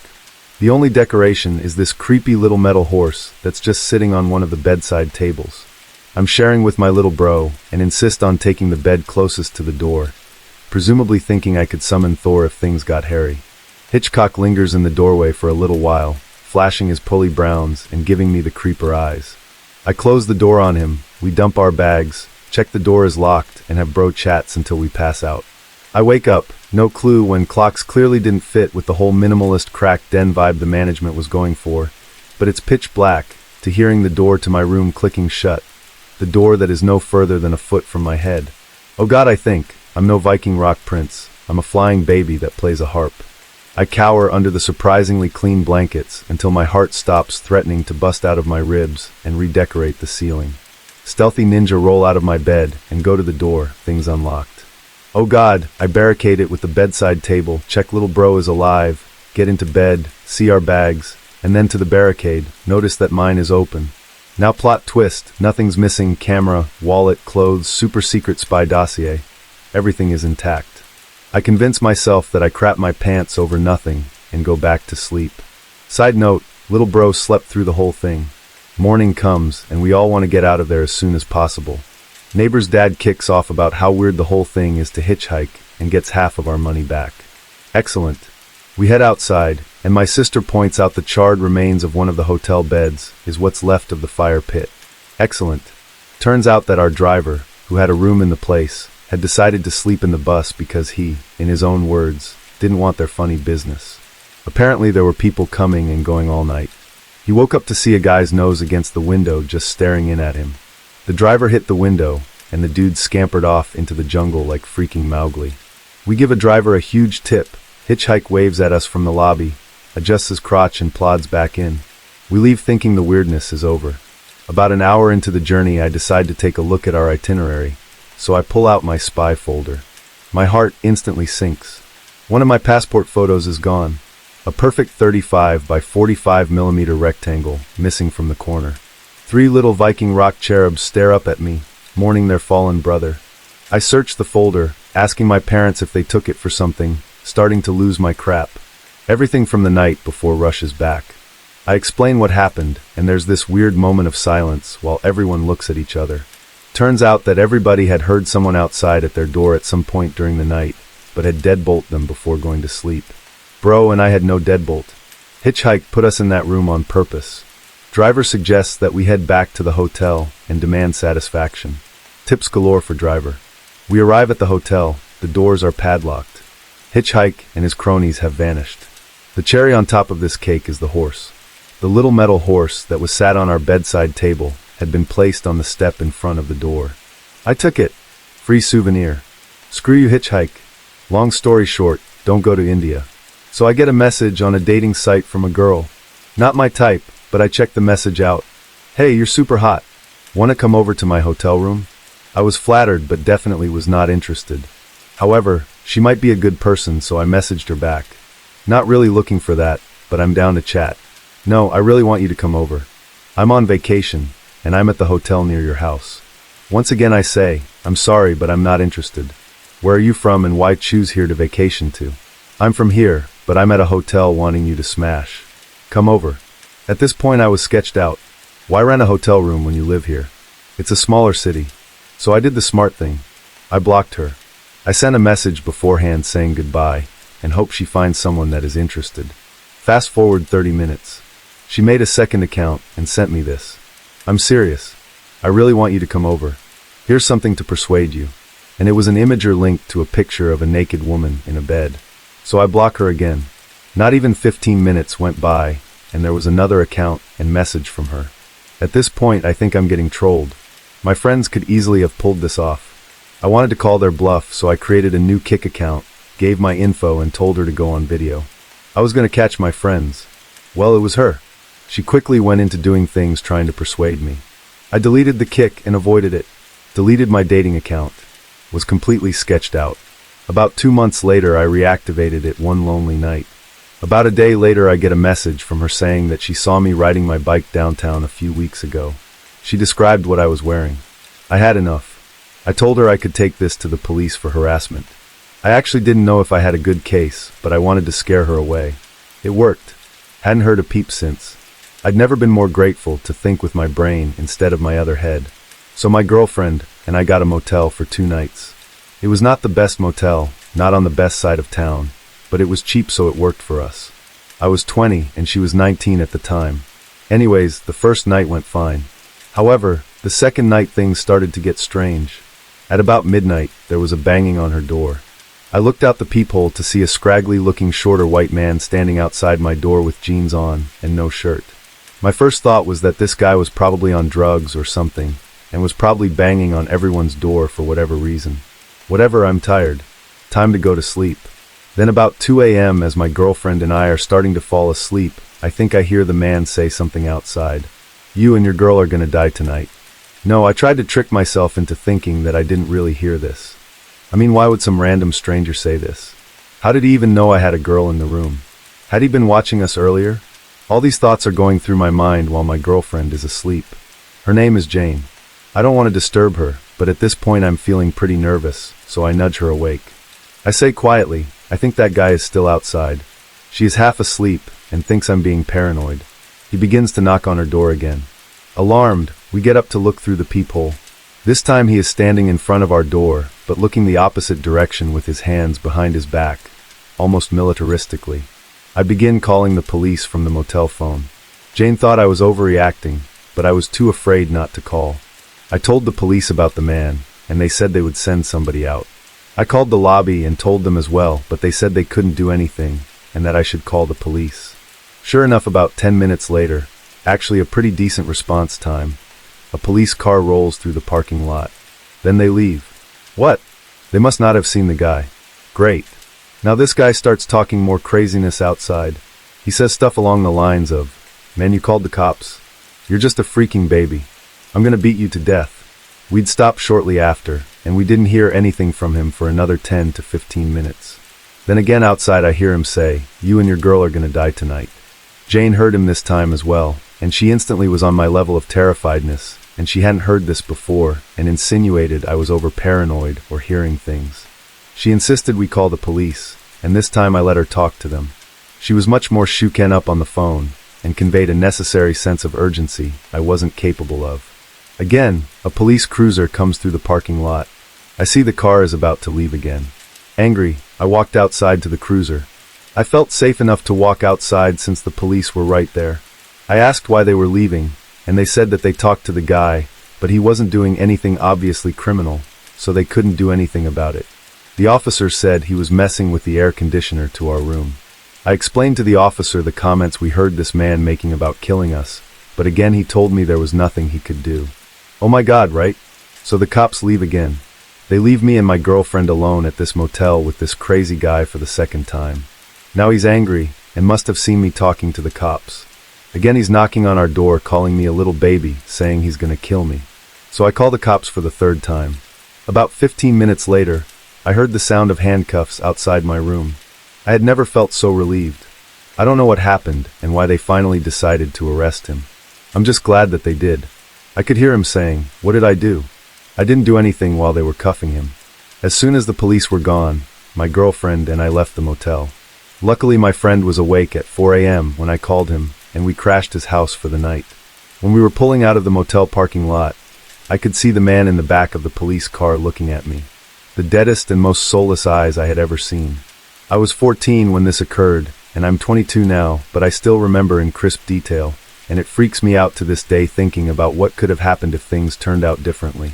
School was out for summer, and I convinced my mom to send me to Russia for a couple of months to visit my grandparents.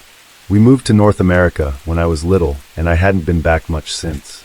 Plus I thought it would be fun being on my first trip abroad by myself. She agreed, and off I went on my first solo transatlantic journey. My grandparents are great people and have always spoiled me and my mom rotten, and they were ecstatic their only granddaughter wanted to visit. So they planned a little vacation of their own with me a month after I arrived to a popular beach resort city in Turkey. We were to stay at a 5-star resort in Ankara for 2 weeks. I thought that was spectacular, getting to travel to not one but 2 countries in one summer, and to a fancy exotic place like Turkey. I was dying to go, but full disclosure, when I arrived to Russia, it wasn't really what I was expecting. My grandparents are really protective people, and I couldn't do much or go anywhere by myself, so it got boring pretty fast, and I spent most of my days playing PSP in my room. I was also accustomed to being active, and wanted to do things like go jogging, which I did every day at home. So I gave my grandparents a hard time about this, since they wouldn't let me go alone, and naturally they couldn't really keep up. Then after about a month the time came to go to Turkey, and I was super excited to finally get some freedom and a change of scenery. I had been at home too long. The resort they had picked was sprawled over a pretty large area. However, it was all very well secured and isolated from the rest of the city, and there was also a huge garden on the property, which was ideally suited for jogging. This time I had my own room separate from my grandparents', so I took this chance to go off by myself and explore the grounds. Most of the time I would go jogging in the mornings when it was cooler with my big old iPod, so I couldn't hear anything that was going on around me, but I figured it was pretty safe since it was a nice hotel with plenty of tourists. Then I started to notice him. A pretty innocuous-seeming gardener in his late 40s, early 50s, in a green uniform. I remember he looked like a shriveled old date from too many years in the sun.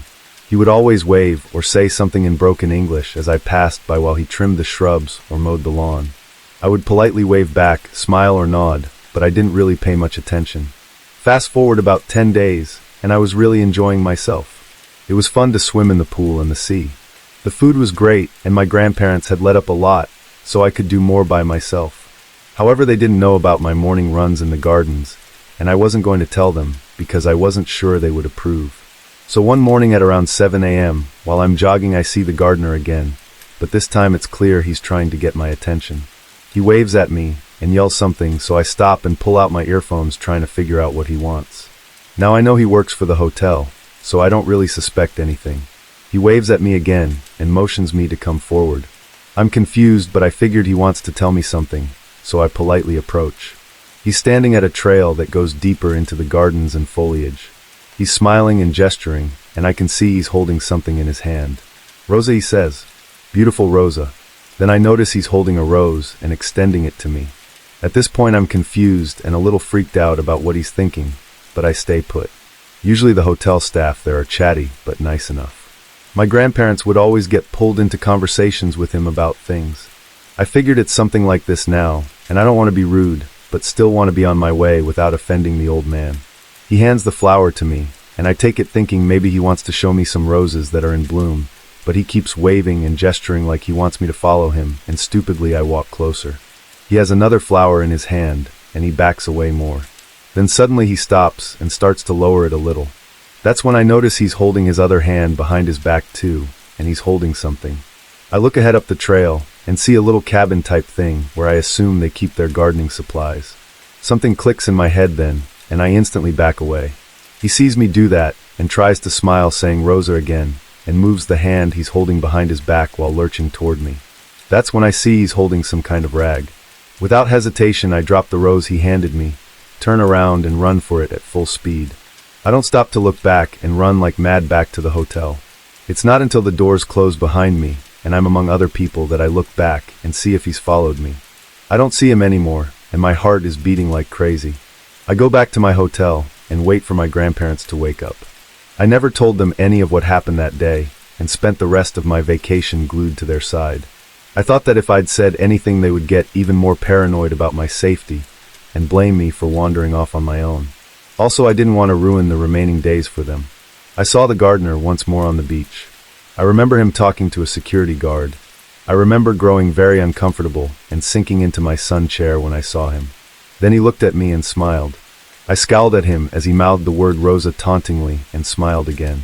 I still remember the anger bubbling in my stomach and how much I wanted to cleave his face in, but I just froze and stared. He walked away, and I went back to pretending nothing ever happened. Needless to say, I never went on any more morning jogs, and neither did I want to until long after the summer had ended and I'd returned back home. When I was about 16, I went on a trip to Cabo San Lucas with my family and my best friend. My friend and I had a hotel room to ourselves for the trip, something I was naturally excited about. One afternoon I was getting on the elevator, and a security guard got on with me. As the elevator rose, he looked at me and said, "Excuse me, were you wearing a green skirt on the beach the other day?" Yes, why?" I replied. I was already reflexively creeped out at the mention of a mini skirt I had worn a few days prior. "Oh, nothing. I just really liked it a lot." When I got out of the elevator, he got off on the same floor and was walking past as I took out my key card and unlocked the door to my room. At 4 a.m. that morning, I woke up with a startle only to register that there was a man standing silently at the foot of my bed, a man in a security guard uniform, the one from the elevator. As he saw me wake up, he stammered something about my door not being locked properly and ran out of the room. I was still groggy with sleep and didn't fully register what had just happened. A moment after he ran out, I became aware I was lying on my back with covers around my ankles. I sleep nude but never kick my covers off in my sleep, as I was always cold and the AC was on full blast as well. I'm also a very deep sleeper, so someone standing at my bed alone would never stir me, and pretty sure him pulling the covers back causing me to get cold is what woke me. I am scared to think what could have happened had my friend not been fast asleep in the next bed. Unfortunately, as I was creeped out in the elevator and had avoided making eye contact or looking at his face, and as it was so dark I couldn't have identified him in the room, I never bothered to report it to the hotel. I still regret that, years later. I worked the night shift at a hotel, so I've had tons of weirdos come through, but this is the most recent. Everything started off normally. Usually once I click in at 11 p.m., I can just sit at the desk and only see a few people. I am a loner. I prefer it this way. Anyways, at about 2:30 in the morning, a guy in his 30s comes down and stands in front of me at the desk. I've worked this job for 5 years, so I can pick out the weirdos pretty well, and I knew right away something was off about him. He didn't say anything at first, just stared at me, so I asked, "Can I help you?" He mumbles something. All I can make out is the word coffee. I tell him there's fresh coffee available in the breakfast area behind him. He turns to look, then looks back at me, confused. "Do you have some coffee I can take to my room?" My first thought is, this guy is wasted, and I told him he could take a cup of the already made coffee, and I could give him a couple of packs to take to his room. He wanted the packs, so I grabbed a couple and gave them to him, hoping that's all he wanted, and I could go back to watching TV. No such luck. He kept standing in front of me, looking at the packets of coffee, confused. I've had enough of drunk guys, so I walk over to the other side of the desk and stare at the TV, ignoring him. After a few minutes, he wanders into the breakfast area and stares at the pots of coffee. Then he wanders over to the fruit, the cereal, yogurt, back to the coffee, just staring at everything and walking in slow circles. After a while of that, he stops looking at the food and looks at the ground, then starts muttering to himself while he's walking in circles. Now he is officially freaking me out.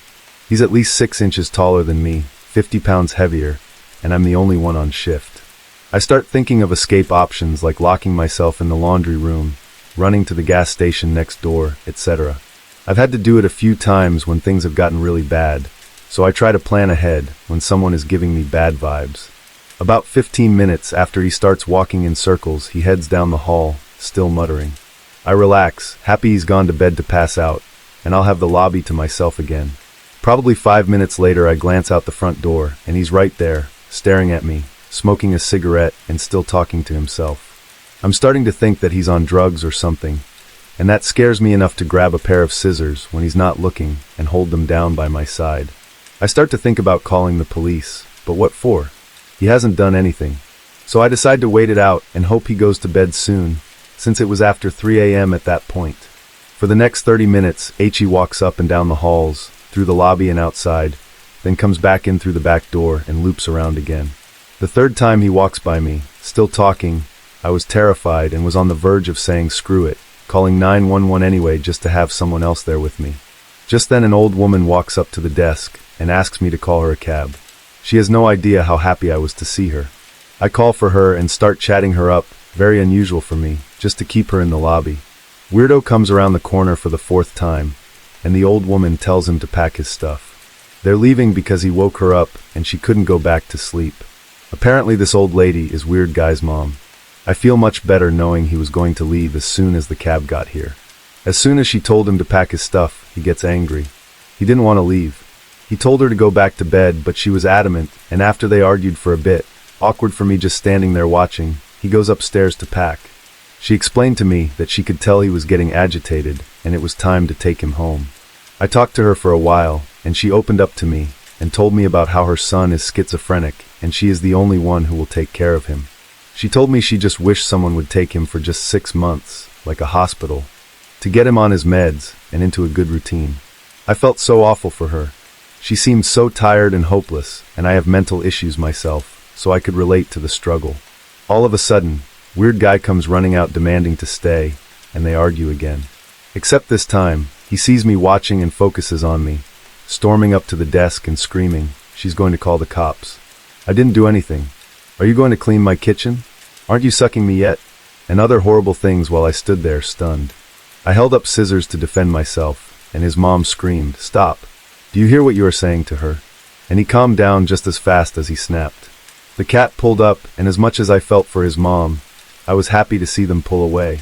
In the past few years, I have had seasonal jobs which allow me to go to pretty cool places and camp all summer, and during winters housing is provided.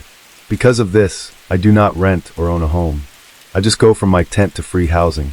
I am a guy in my mid-20s. What do you expect? September and October is the tricky time, as I do not have housing, and it is getting cold out. Rewind to last October.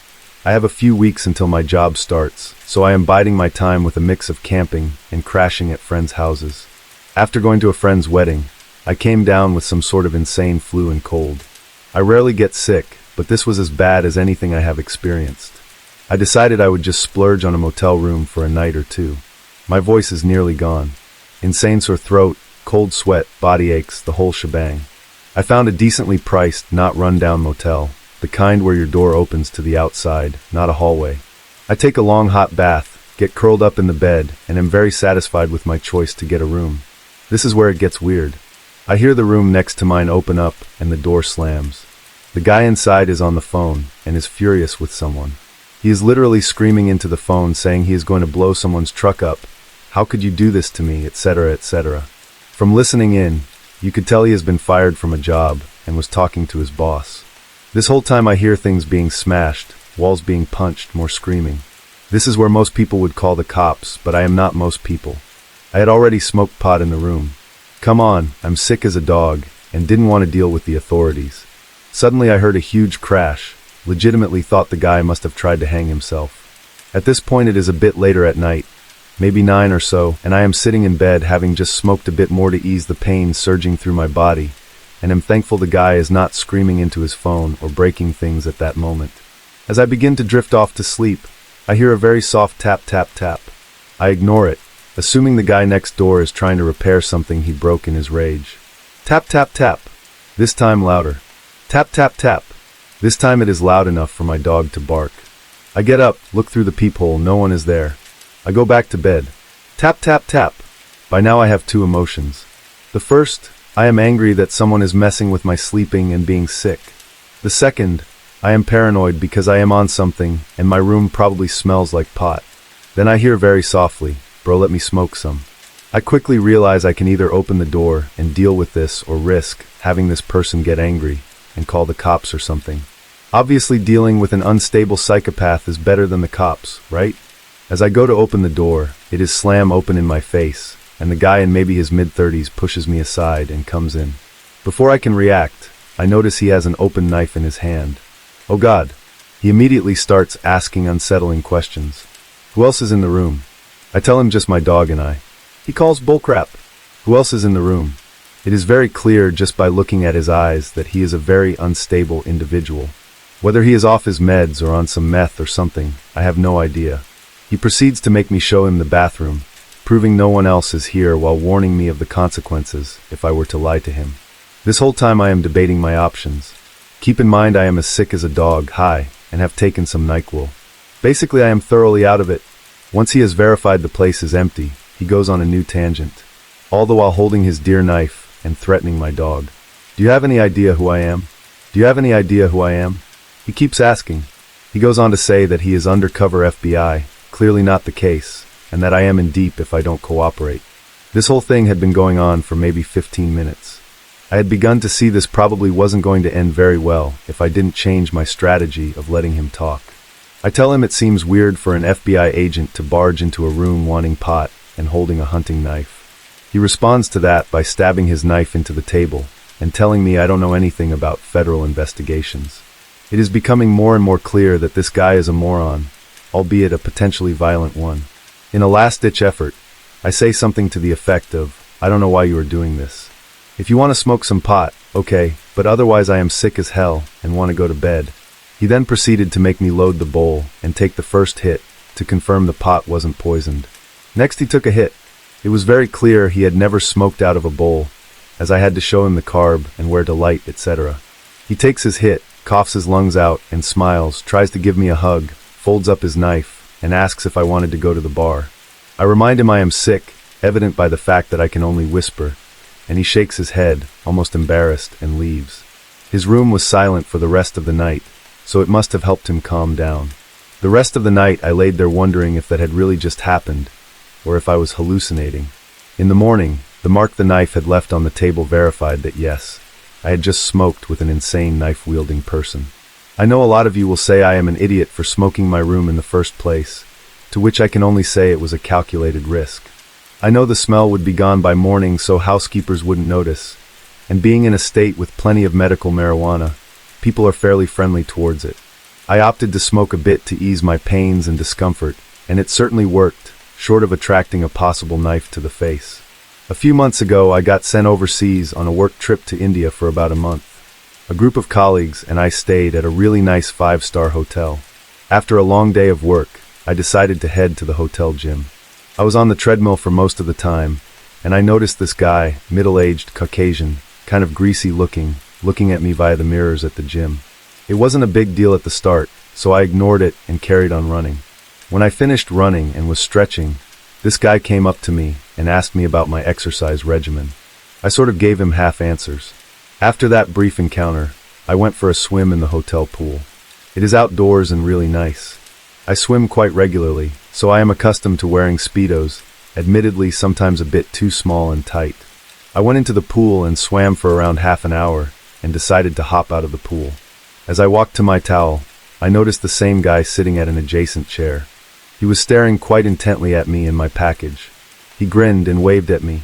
I was sort of weirded out, so I quickly covered myself with the towel and got out of there. As I was walking out, he looked at me and said, "You have a really well-defined torso," and winked. By then it was already the creepiest thing to happen to me ever. Later in the evening, I was already headed to the bar to meet with my colleagues for a couple of drinks and dinner. It was a bit early, so I sat at the bar myself with a drink, reading the newspaper. Suddenly, as I was intently reading, I hear someone slowly slide into the chair next to me. I dropped the newspaper, thinking it was my colleague, but lo and behold, it was the same creepy dude. I was a bit taken aback at this point and didn't know what to say, but he just looks at me dead in the eye and says, "Hey there, pretty boy." At this point, I was trying really hard not to burst into laughter. Come on, does that ever work on anyone? He then goes, "So what does a pretty boy like you drink?" I politely declined his offer for a drink, told him I was not interested and was waiting for friends. Luckily, at that point, a colleague had come down and waved at me. The creepy guy left and sat at a table a few meters from us. For an hour or so, the creepy guy remained seated, intently staring at me. At least, that's what my colleagues told me, because they thought it was hilarious. After that, he left the bar and I had a pretty enjoyable evening. After dinner and a few drinks, I went back up to my room. I lived on the same floor as my colleague, but his room was on the other side of the hotel wing. So we went up the lift, and when we were about to part ways to our respective wings, we saw the creepy guy standing around my hotel door. I think he was shocked to see me accompanied with a friend, so as soon as he sees us, he darted down the corridor and into a side lift. I was a little bit freaked out that night, and chain locked my door shut and blocked it with a chair. Luckily, I heard no weird noises or knocks in the middle of the night, and every time I hear "pretty boy," I just shudder. I am a woman, and looking back at the story, I recognize everything I did wrong and am horrified, but it's a good warning. I am generally a very skeptical, aware person, lock my car doors right after I get in, trust gut feelings, and don't talk on my phone while walking, etc. I am shocked by how off guard this caught me. Last week, I was traveling to Phoenix on business and stayed in an embassy suite. Nice hotel, stayed there lots of times without problems. I have noticed it is pretty lightly staffed, but no issues. At 6:45 in the morning, my hotel room phone rang. I answered, thinking it must be the front desk, and the person on the other end says, "Hi, is this Jenny?" I said yes, and had the TV on in the background, so couldn't hear him, so I said, "Hang on a second," and muted it. He then said, "Oh, I'm sorry, are you having a meeting? Am I interrupting?" "No, it's just the TV. Can I help you?" First, let me just tell you, this guy was extremely suave, charming, and disarming. Suave, but not in a slimy way, just totally friendly and nice. Long story short, he goes down this whole path of saying, "You aren't going to believe who this is. It's a blast from the past. You know who this is? Super fun and playful, like a friend would be if they were calling you out of the blue. I do a lot of work in Phoenix and have for many years, and I changed my cell phone number about a year ago. So while it would be incredibly odd for someone to call me at the hotel, I really was trying to rack my brain and figure out who might have heard I was in town and wanted to get in touch. Finally, I told him I didn't know who he was, and he'd have to tell me. Okay, I'll tell you, but you have to guess the city first. Think of the time you met someone in another city, had a great time, and never saw them again. Someone you got a little crazy with. Just to get things moving, I guess Cleveland. I did go to Cleveland on business about 8 years ago, but I didn't do anything crazy there. Yep, Cleveland. No, I still don't know who this is. Think of a Cleveland Browns player you met and had a really good time with. At this point, I clearly know the call isn't for me, and I say definitively, no, I don't think so. In response, he says, "Oh my goodness, do I have the wrong Jenny? Is this Jenny Miller?" Nope, wrong person. So he, in a very friendly and engaging way, tells me I called the front desk, and they must have just been going down the room list and connected me to the wrong Jenny. Well, since I'll never meet you in person, I'll tell you, I met this girl in Cleveland about 2 years ago, and we were both married, but we just had an awesome time, and it was all about the sex. She drunk texted me 2 weeks ago, and she told me she was going to be in town, and I thought I'd call her and surprise her. I kind of chuckled and said, "Oh, interesting. Well, good luck." He again charmingly starts to flirt with me. I don't remember exactly how the conversation went, but it was moving quickly, and was something along the lines of, "Sounds like you had a crazy time in Cleveland too. Well, since I'll never meet you in person, By the way, creepy that he repeated this twice. It stood out to me. Let me ask you, are you as pretty as you sound? Then he described himself and asked me, which I very foolishly told him my age, city I'm from, and that I'm married. He then says, hey, tell me what happened for you in Cleveland. At that point, I finally wised up and said, I'm not going to continue this conversation. At which point he promptly hung up. I had about 30 minutes until I needed to leave and felt very unsettled as I reflected on the call. How did he get patched through to my room without my full name, but knowing my first? Obviously, he somehow requested to be connected to my name and made up the story about knowing the last name, maybe. Did he possibly know my room number? Was he lurking and waiting for me? I waited until I saw another woman go to the elevator and jumped out of my room behind her, so I wouldn't be alone. At the front desk, I was telling the manager very briefly about it to try to get to the bottom of how they got through to my room. Another woman standing nearby said, did someone call your room looking for Sarah Miller? I said, no, he called looking for Jenny Miller. My name is Jenny. And then she said, I had a guy call my room looking for Sarah Miller. And my name is Sarah. I was asleep, and he just said really cheerfully, best wake-up call ever. But I was so disoriented, I didn't keep talking to him. The manager, who was the only one working the desk, sort of acknowledged he had some calls come in, but sort of brushed it off and moved on to the next person. So I didn't get to the bottom of that, which, reflecting on it, I should have pushed much harder and make call and do so. But it was all moving really fast. Okay, so pretty creepy, right? Totally disarming personality. Disarmed me by doing it in the morning instead of the evening. Knew my name, called a hotel phone. Got me to acknowledge I was alone. Made me pick a city and then made a tie to it. Made himself sound like a cool football player, even though he clearly wasn't. All kinds of creepy stuff. Here's my question. What was this guy going for? I can only think of a couple of options. 1. Trying to get someone to talk dirty on the phone for some jollies. Least creepy of the options, but I feel like he didn't move it that way quickly enough and wasn't explicit enough to make that the goal. Or 2. I really got the vibe that he was trying to find someone that would be willing to meet him in person. I felt like if I'd continue the conversation, it was going towards, hey, I was trying to call Jenny Miller, but you sound really fun and cute. Would you want to meet for a drink? Who knows what his or his buddy's intentions would be. Kidnapping seems over the top, but hey, it happens. Maybe just a lonely guy looking for a date. I Googled and found no similar stories. Maybe I Googled the wrong thing. I did find the front desk scam where they pose as the front desk and try to get your credit card number, but nothing like this. I am generally no slouch when it comes to personal security, and it freaks me out how easily I was put into friendly mode instead of skeptical mode here. My friends have been shocked when I told them the story and said if anyone was going to fall for it, I'd be the last person they would think. I'm still trying to figure out what this guy might have been after. So this happened quite a few years ago. I was probably 12 or 13 at the time and was staying at a hotel with my parents, aunt and uncle, cousin, who's a year older than I am, and thus 13 or 14 at the time. One night, our parents decided to go get coffee together at a little cafe in the lobby of this hotel. Now, it's important to note that this was one of those hotels that was set up over a few buildings with its hallway set up outside the hotel, like a multi-story motel. You could access the halls by stairs in the corner of the buildings. The cafe my parents went to was several buildings away from the one we were staying, but that wasn't a problem for my cousin and I, seeing as the pool was just downstairs. At about 8 o'clock, we texted our parents on our flip phone, put on our bathing suits, and went downstairs to the pool. Things were fine at first. We swam around and caught up on things that happened at school, the boyfriends she'd broken up with, etc. Eventually, we ended up just quietly floating on our backs, watching the stars. Without looking over at my cousin, I said something to the effect of, "Wow, nice night, huh?" in a weird voice, hoping to earn a laugh. When I heard a guy's chuckle, though, I sat up in the water really fast, my face quickly growing red. I hadn't noticed that I had floated away from my cousin and was now next to some guy. He was probably in his early 20s, and he offered me a friendly glance, an eyebrow raising.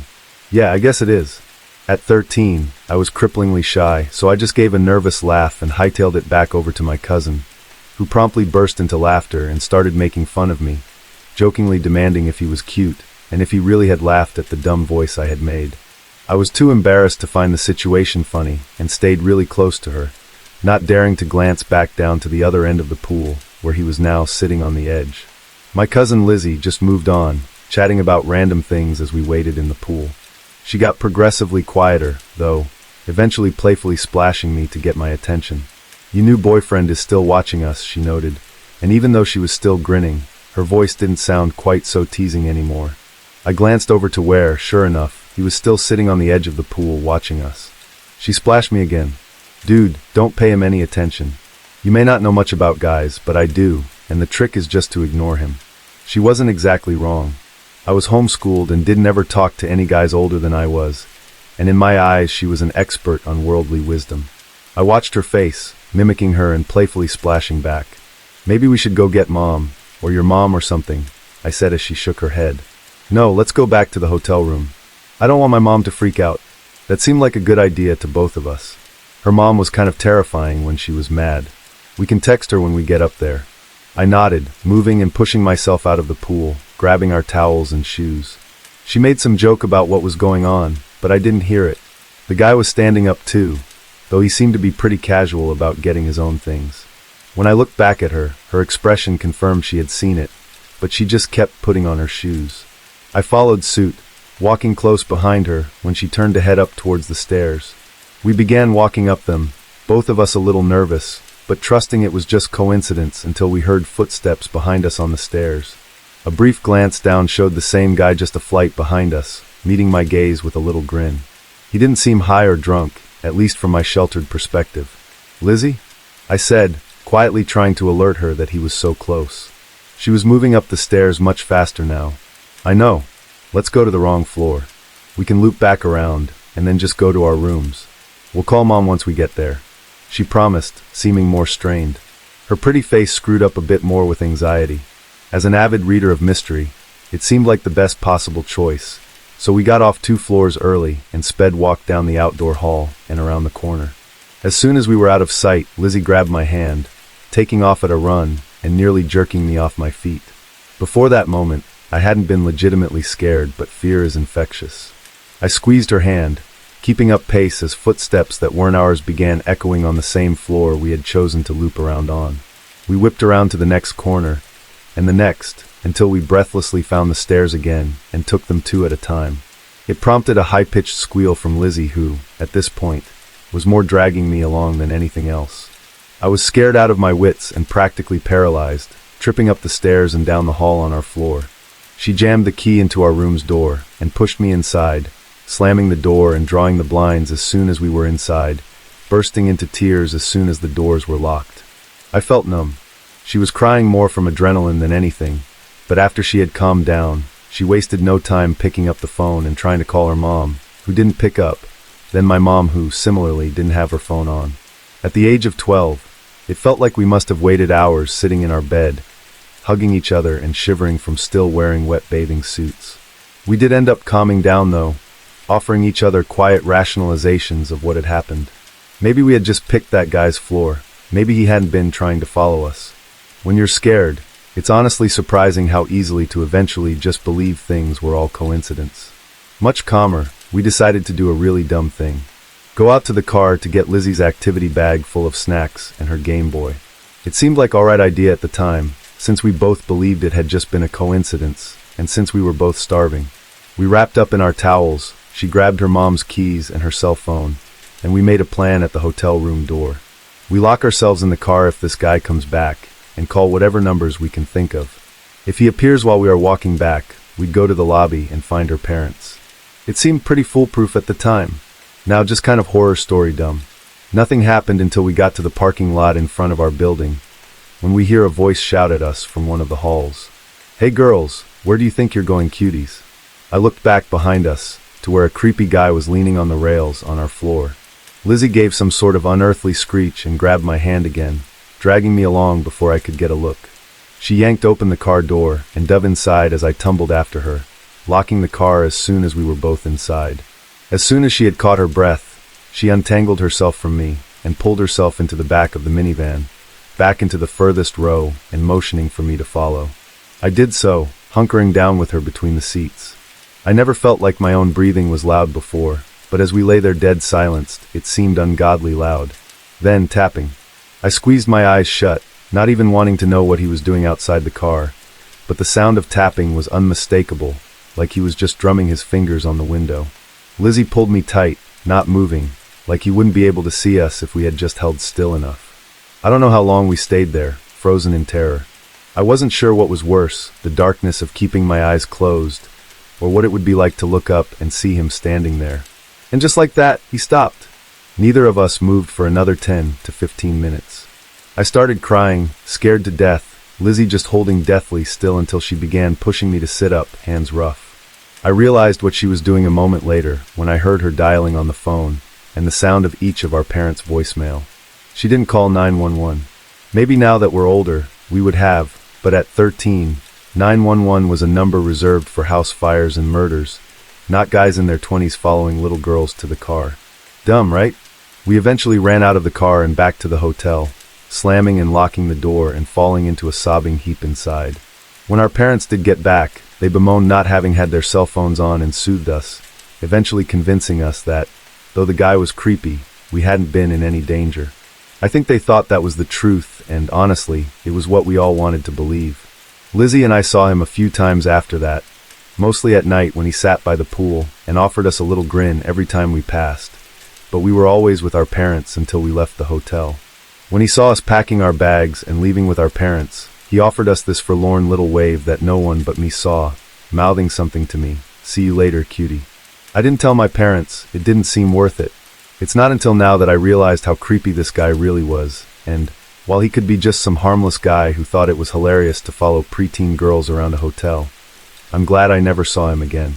As a brief introduction for some background on how this happened, allow me to say I'm an old school metalhead. I travel around my tri-state area to see various heavy metal shows. The town I live in is a small town with no real musical scene outside of hip-hop and pop music. No venue here has anything I'd like to pay money to see. As such, I'm forced to travel at least an hour or so away to see any shows I'd like to see. This has me often traveling with my wife, my favorite concert buddy, usually clear across the state to see concerts. There is a particular venue we love to frequent, but it's a good 3 to 3.5 hour drive away, but it always has great metal acts playing there, many coming in from Europe. When we go to this place, we usually stay in a hotel casino that's about 3 to 4 blocks from the venue. It's a short walk. This particular night, we just finished seeing Dark Tranquility, a Swedish melodic death metal band. It was about 2 a.m. when we got out of the venue, as we'd stayed behind for a little bit afterwards hoping to meet either Dark Tranquility or some of opening bands afterwards, as often happens at small venues like this, and we did, so it was a little while after the show before we got out of there. So we leave and begin to make the walk back to the hotel. There are tons of fellow metalheads milling out as well, and it's kind of a general idea for many of us to stay in the same hotel, since it's right around the corner, like I said, just a few blocks over. So we're kind of all walking in this large mob. Now, if you're into the heavy metal scene and frequent live shows, you know that it's a fairly tightly knit community. We're all there for the same reason, so everyone is usually pretty friendly and talkative, discussing the show, past shows, meeting band members, etc. Lots of jovial discussion. I had to pee for over an hour at this point, but hadn't wanted to dip into the restroom during the end of the band's show, and afterward, the restroom was packed with a line flowing back out onto the floor. At this point, though, it's hitting me pretty hard, as I've had a few drinks in the club. So rather than wait until we get back to our room, I decided I needed to stop at the public restroom down at the bottom of the parking garage and take this whiz. It needed to happen. My wife doesn't mind, as she said she needed to pee anyway herself, so we split off. I come into the restroom and think I'm by myself, so I hit the first urinal there and start to have at it. As I'm about to finish up, the door creaks open, and this rather large bald fellow comes in. He stops dead in his tracks right in front of the door for a moment, and takes me in, like he didn't expect anyone else to be in there. Then goes to the sink, as I'm doing the same, to start washing his face. I'm washing my hands, and he looks over at me with water running off his nose, and asks what I'm doing out here so late. I just explain that I'm coming back from a concert without looking at him. He then starts to ask what kind of music. I explain to him that it was a heavy metal concert. He kind of shrugs and nods and says, "Cool." I'm finishing up and drying my hands now, and he turns around and grabs my upper arm lightly and says, "Hey, then maybe you're interested in buying something I have." He starts to rifle through his jean pockets and mumbles that it's there somewhere. I try to politely tell him I'm not interested and need to get back out. He sort of shuffles in front of me quickly, semi-blocking the door. He looks kind of angry at this point and juts out his shoulders. He's probably a good foot taller than me. I'm a fairly short guy, so this isn't really too hard to do, but still. He says, "Look man, no need to be rude." I again decline, trying to stay polite. At this point, I'm starting to tense up, anticipating a scuffle. The problem is, I'm exhausted. I just spent the better part of 3 hours jumping around and smashing my body into other bodies. Quite frankly, I'm ready to collapse. The guy grabs my arm again, this time a little harder, and goes, "Hey man, I'm talking to you." My sense of trying to be reasonable has left me at this point, as I'm too tired to care anymore. Knowing I shouldn't, I tell him, "Man, you're the one being the jerk. I'm tired and just trying to get out of here, so move out of the way." He shoves me, not really too hard, but from the chest, and steps in closer to close the gap, saying, "I was just trying to be nice." "Screw you, man. You trying to start something with me?" It runs through my head that while I almost always usually have a pocket knife on me in case things like this happen to go down, I'm completely unarmed because I knew I couldn't bring the knife with me into the venue club through their security. So I'm preparing for the worst, as the guy seems hopped up on something. He's a good deal bigger than me, and I'm in about zero shape to fight. It's about to get hairy. The guy's blocking my way to the door, as it's a pretty small restroom. And just as I'm thinking this, the door creaks again, and I hear laughter and talking start to flood in. The guy lets go of my arm and turns around to look at a group of 5 guys in black t-shirts, studded leather jackets adorned with dozens of band logo patches, and jeans strolling to the restroom. One of them is a Hispanic fellow with long curly dark hair. He sees me and waves and exclaims, "Ah dude, what's up? This was a sick show tonight, wasn't it?" One of his friends, another Hispanic guy with a shaved head, I think took in what might have been going on in here and says, "This guy giving you crap, man?" To me. I look back to my bald assailant, a worried expressionist crossed over his features. Even being a pretty big guy, he realizes he's now got 5 guys at his back, a few of them about his height too, and they're all pretty decked out too. They probably would look pretty intimidating to the average person, not at a metal concert. He glances at me for a split second before saying, "Nah man, we're just talking." And I interject quickly, fed up with this a-hole. "And now we're done talking. Get out of my way. Next time, don't be an ass." And start to barge past him, pushing him aside. The Hispanic dude with long hair turns back to me as I'm passing and says, "Have a good night, man." And I meet up with my wife, who decided to stay outside for a smoke. She asks what took so long, joking that I had to take a huge crap, and I tell her about it as we're going up the elevator into the hotel. We decide to stop in at the in-hotel bar and grill before returning to our room, as we're both kind of hungry. After ordering, we're standing by the counter for a few minutes, and I hear laughter and loud voices coming in from the lobby. We turn around, and the same group of 5 guys is coming our way back toward the snack shop and bar and grill. The long-haired guy sees us and goes, "Oh dude, look at this," and points to the window looking out the lobby down into the entrance of the parking garage. There's the bald guy down there, laying on the ground and being handcuffed with 2 police officers over him. One of them has his taser in one hand, and its line is connected to the guy's side. He starts to tell me that apparently the guy had stuck around in the restroom as they'd left, and one of them went over to a parked police car a few aisles over in the garage after noticing there was an officer in it. They told him that some guy was on something in there, and that he'd been acting threatening and kind of shady. So apparently the officer and his partner had decided to step inside the restroom and take a look. As the guys from the concert were going up the elevator to the hotel lobby, it's a see-through glass tube elevator, they'd heard some shouting and looked down to see the guy being dragged out of the restroom by both officers. I guess he resisted or something, because apparently there had been a scuffle before one of them tasered him, and then all we saw now was him getting cuffed and dragged to the police car. We all had a good laugh about it, and talked while we waited on our food. Nice guys. I connected with one of them on Facebook, and we still laugh about that guy on occasion. This is one of the creepiest stories from my aunt's tenure as the general manager of a fairly busy hotel in the Sacramento, California area. It was an otherwise normal and quiet weeknight when a guest called the front desk, as if though they had sent someone to check on her air conditioning, as there was a maintenance worker outside her door who said he needed to come in and work on it. It's hot in Sacramento, and she'd been using the air conditioning that day. It seemed fine, and she got a bad vibe, so she called to check.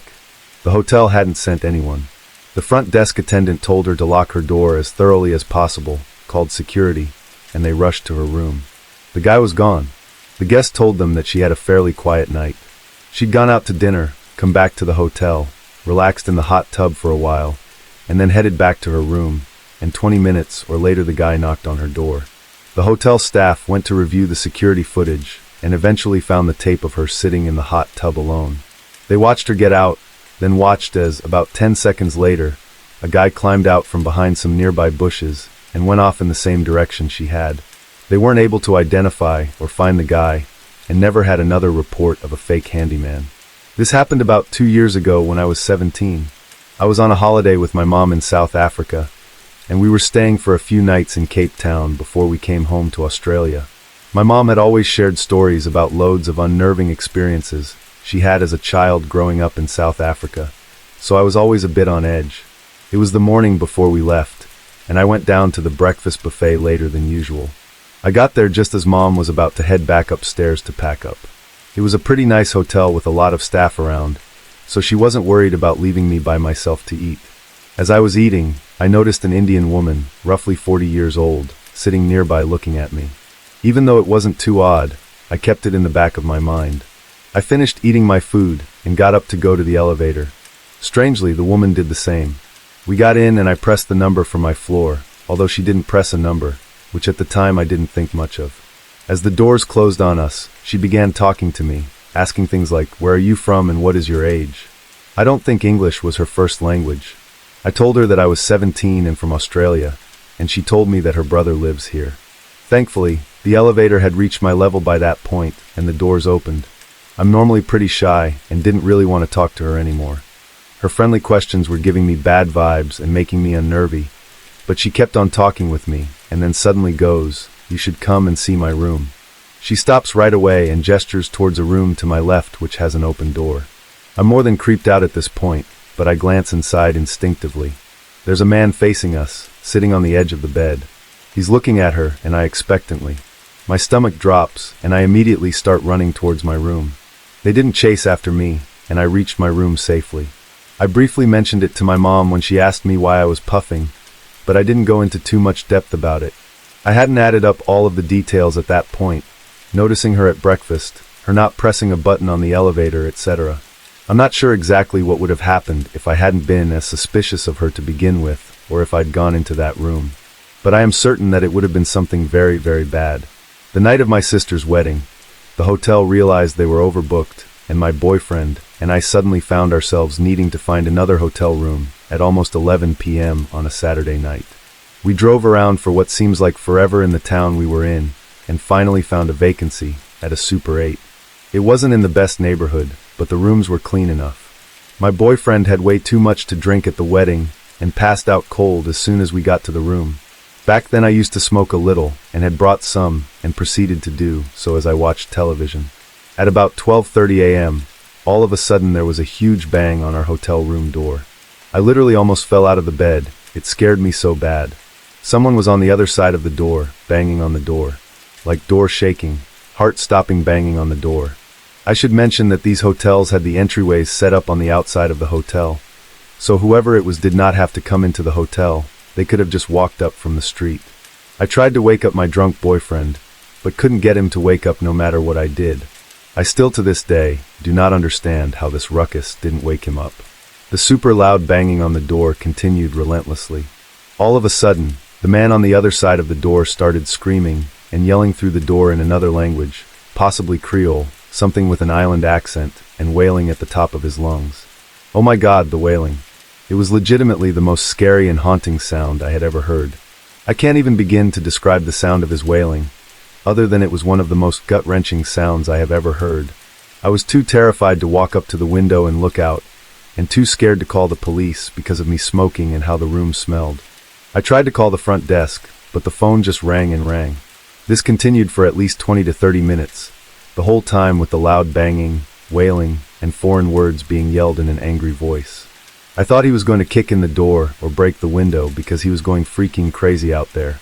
I was so terrified that I went in the opposite corner of the room and just sat in the corner crying until it finally stopped. No one from any rooms beside us ever came out or anything, so maybe they were all vacant. I have no idea, but it seemed like this lasted forever. When it stopped, I heard the man go down the outside stairs, so I know he left. Still, I didn't sleep at all that night. When my boyfriend finally woke up, I told him about this scary wailing man, and we left as soon as he woke up. When I checked out of the hotel, I asked the lady at the desk if there had been some incident or anything reported by anyone, and she said no. What the heck? Is this a normal occurrence? I have never been so happy to leave a hotel in my life. This just happened tonight, not to me but to my wife. I'm renting this from a McDonald's parking lot 3 blocks from the police station, where my wife is giving her statement. She works front desk at a hotel. It's a busy one, given more to the business types. She usually works until 11 or midnight, and being the protective type, I'm usually there with her, though not for altogether altruistic reasons, but Wi-Fi, coffee, and TV. 3 weeks back, I'm there watching an episode of Justified, and I meet this fellow. I got his name but forgot it instantly.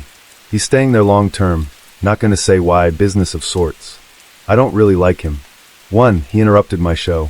2, I can tell he's off, rambling, has a cast on his hand from what he said was hitting a wall, speaks of 2012 prophecy and fundamentalist Christianity, talks of being sober from drink for 36 months, but takes a lot of pills. He's got issues. He had an ambulance called last week, apparently an OD. Still there. Tonight he calls down to my wife, says call the police. My wife asks if anyone's hurt. He says someone will be in about 90 seconds. She acquiesces, and cops are called.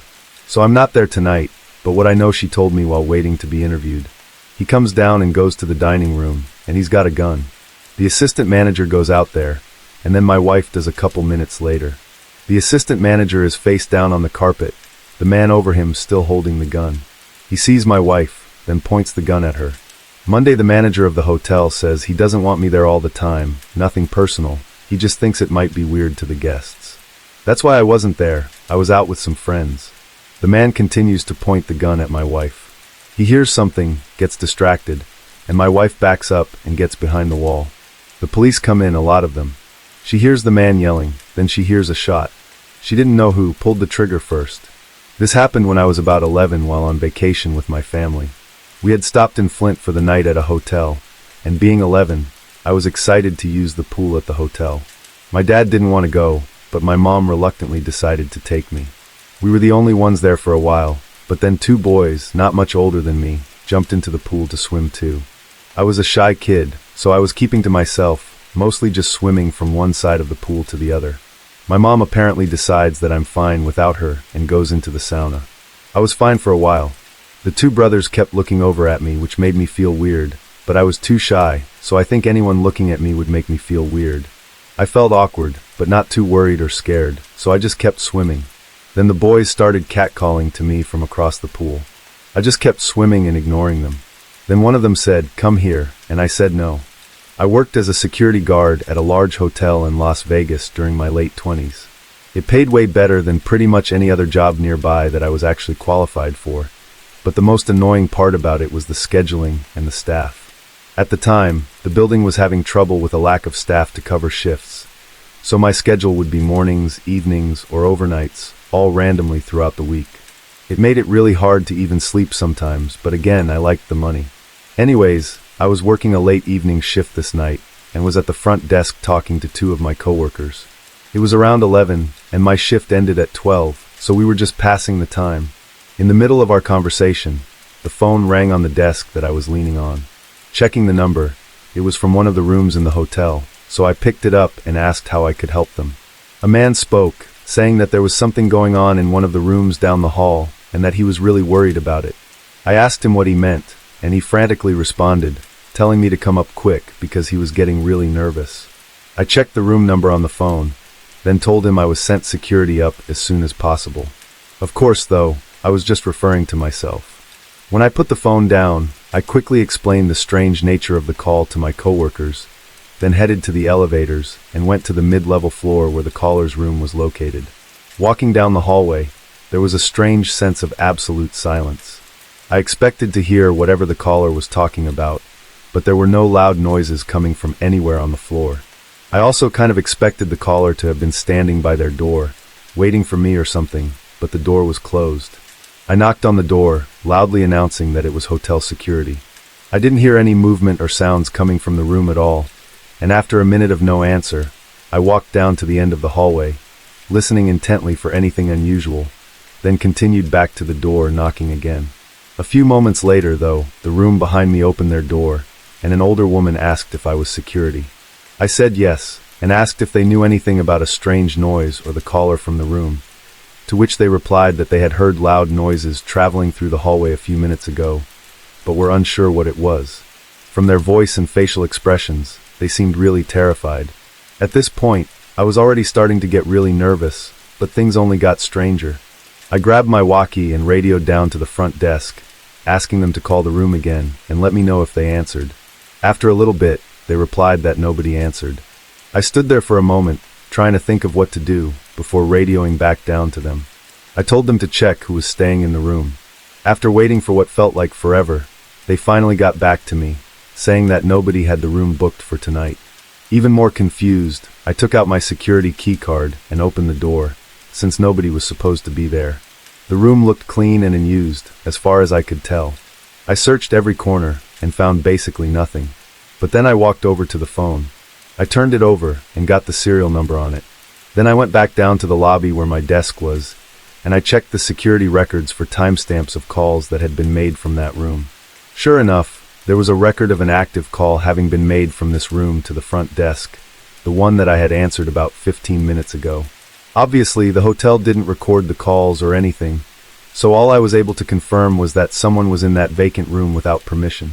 This ended up becoming a bigger investigation over the coming days, as the next morning, one of the guests staying in a room on that same floor was reported missing by a family member that was staying in a separate room. The security footage of all the entrances and exits were reviewed, and the missing person was last seen leaving the hotel alone a couple hours prior to the call that I had received. It's still unclear if the two incidents were connected or not, but it's definitely a really strange situation. I don't know how the caller got access to that phone, or who they were, but personally I believe that the reason they called seemed to add up with someone getting forcefully kidnapped, based on their brief description. The person behind the mystery call was never identified, and as of right now, the missing person still has not been found. This happened to me during a business trip that I took last year for work. I arrived at the hotel and picked up my key to the room, which my company had paid for. It was a nice-looking hotel on the inside, though a bit smaller than most other hotels. There were maybe 30 to 40 rooms total, and only 3 stories. My room was on the top floor, so I took the elevator up and started making my way down the hallway. I put my bags down by the door and reached into my pocket for the room key. But just as I did that, the neighboring room's door opens and a man steps into the hall. He greeted me, mentioning that he was my neighbor, and held his hand out, gesturing for a handshake. I confusingly shook it and told him my name, then started making my way into the room. As I walked in, I noticed that he went back into his room as well and shut the door. I thought it was strange that someone would come out of their temporary hotel room just to greet me as their temporary neighbor, but some people are just like that, I guess. I unpacked my small suitcase and duffel bag, then laid on the bed and turned on the TV. It was pretty late already, and I was tired from the flight, so I planned on going to bed early that night. I took a quick shower, then turned off all the lights. I laid there, trying to sleep for almost 20 minutes, before hearing the neighbor's door creak open, followed by seeing their shadow walk by my door, but they stopped just before they passed my room. Through the sliver of light under the door, I could see their shadow get closer for a second, before backing away and continuing down the hall. This obviously creeped me out, so I got up and made sure that all the locks were secured on the door, then went back to bed. The next day, I went to meet my co-workers at a company-owned building, where we attended a presentation and had dinner. I didn't get back to the hotel until 10 p.m., and I was really exhausted. I tossed my work bag on the bed, and then got in the shower. I was in there for maybe 10 minutes, when through the water splashing, I heard the distinct beep sound of the electronic door lock unlocking. I knew it was too late for it to be the cleaning services, so my mind instantly jumped to the strange man staying in the room next to mine, but I didn't know how he could possibly have a key card that could unlock my door. Not knowing what to do, I stood there silently as I listened to the door slowly open and then close, followed by footsteps walking past the bathroom door. With the shower running, I knew that they had to know that I was in there, which terrified me even more. I tried to quietly step out of the shower, as to not alarm them. Then I quietly put on a pair of pants that I had laying on the ground. Making sure to lock it, I leaned my ear up against the bathroom door and listened. I could hear a faint noise, sounding like someone was searching through one of my bags. Of course I wanted to confront them, but for all I knew, they could have a gun or a knife. In the moment, I really just felt helpless and frozen in fear. I had no idea what this guy could want from me, but soon the room went silent. While I didn't have my phone with me, I figured my best bet was to call for help. At the very least, it would hopefully get the guy to run away. I took a deep breath, then started banging on the bathroom door, yelling for help as loud as I could. I could hear the man's frantic footsteps run past the door and back into the hallway. I quickly got out and closed the front door, locking it shut, then ran to the nightstand to get my phone and dialed 911 with my shaky hands. Once they were on their way, I called the front desk to let them know as well. Of course, by the time they got here, the man was already gone, but thankfully the police found him in his car a few hours later. I'm not sure if he even got any jail time for his actions though, because they couldn't prove his motive to be harmful. I honestly think he was trying to kidnap me or something though, as I don't know any other reason why he would go into the room when he knew that I was in there, but I guess we'll never know for sure what would have happened. My family would take yearly vacations to a different hotel and resort every summer. It would always be me, my wife, and my 2 little boys. For the most part, we would spend all of our time at the resort rather than going out and visiting other places. It made it cheaper since we didn't need to rent a car, and it was just relaxing to stay at a nice place and get away from everyday life. Of course, when we first arrived in the morning, we all unpacked, and the kids immediately wanted to go to the water park. My wife and I sat on the chairs around the pool, while the boys went off and played with the other kids at the water park that was right next to the pool. We sat there enjoying the sun for about 2 hours before we both decided we should get back to our room, so we could get ready to go out for dinner. I got up and began walking around the water park looking for the boys, and after a few minutes I was able to find Sam, the older of the 2, and asked him where Alan was. I changed both of their names for privacy reasons. Sam said that Alan was playing with another kid on the other side of the park. I told Sam we were leaving and to run back to Mom while I went to find Alan. I was searching, walking around like an idiot for probably 10 minutes, starting to get nervous when I finally saw him. He was in the back corner where a few chairs were set up and was talking to a small boy that looked about his age. Sitting in the chairs next to him was a couple, seeming to be the boy's parents. I walked up and briefly introduced myself, but they didn't respond aside from giving me a slight smile. There was an awkward couple seconds of silence. Then I told Alan that we were leaving for dinner and led him back to the hotel. I asked him about who his new friend was, and he said he was playing with him at the water park, but that was pretty much it. Alan was a pretty talkative kid, so it was nothing out of the ordinary, but then he told me something strange. He said that the boy introduced him to his parents, who then invited him for dinner tonight. I found it really strange that someone would invite a young boy to dinner without even talking to the boy's parents. I told my wife as soon as we got up to the room, and she was also really worried about it. We ended up going somewhere quick for dinner, and got back to the hotel around 5. The kids both seemed pretty exhausted, so we were ready to just relax for the rest of the night. We got in the elevator and made our way up to our floor, but as the elevator doors opened, Alan's new friend and his mother were standing there as if they were waiting for the elevator to go down. As soon as we got out, the mother looked at me with a short smile and asked if Alan could join them for dinner tonight. I briefly looked at my wife, who seemed just as confused and concerned as I was. Then I looked back at the lady. We already had dinner tonight, but maybe we can work something out for tomorrow. Her smile faded as she turned and walked down the opposite hallway, I assumed to their room. I knew both me and my wife thought the same thing, that they were creepily waiting for us by the elevator the whole time, just to ask about dinner. When we got inside our room, we pulled Alan aside and strictly told him to not go near that family without one of us with him. He seemed a bit upset about it, but he agreed. I also pulled Sam aside separately and made sure he knew of the situation, and that I wanted him to look after his little brother if ever we weren't around. We all took turns showering, then relaxed on the bed and couch for the rest of the night. I was pretty annoyed at how the vacation was going already, having to be stressed out for my child's safety, but I assured myself it would be better tomorrow. Eventually, we all got ready for bed and turned out the lights. There were 2 beds in the room, one that my wife and I slept on, and the other for the 2 boys to share. A few hours into the night, I was shaken awake. I jolted up, as I guess I was pretty on edge, and I saw Sam next to me, still shaking my arm. "You okay, bud?" Sam responded quietly, whispering to me that Alan was talking to someone at the door.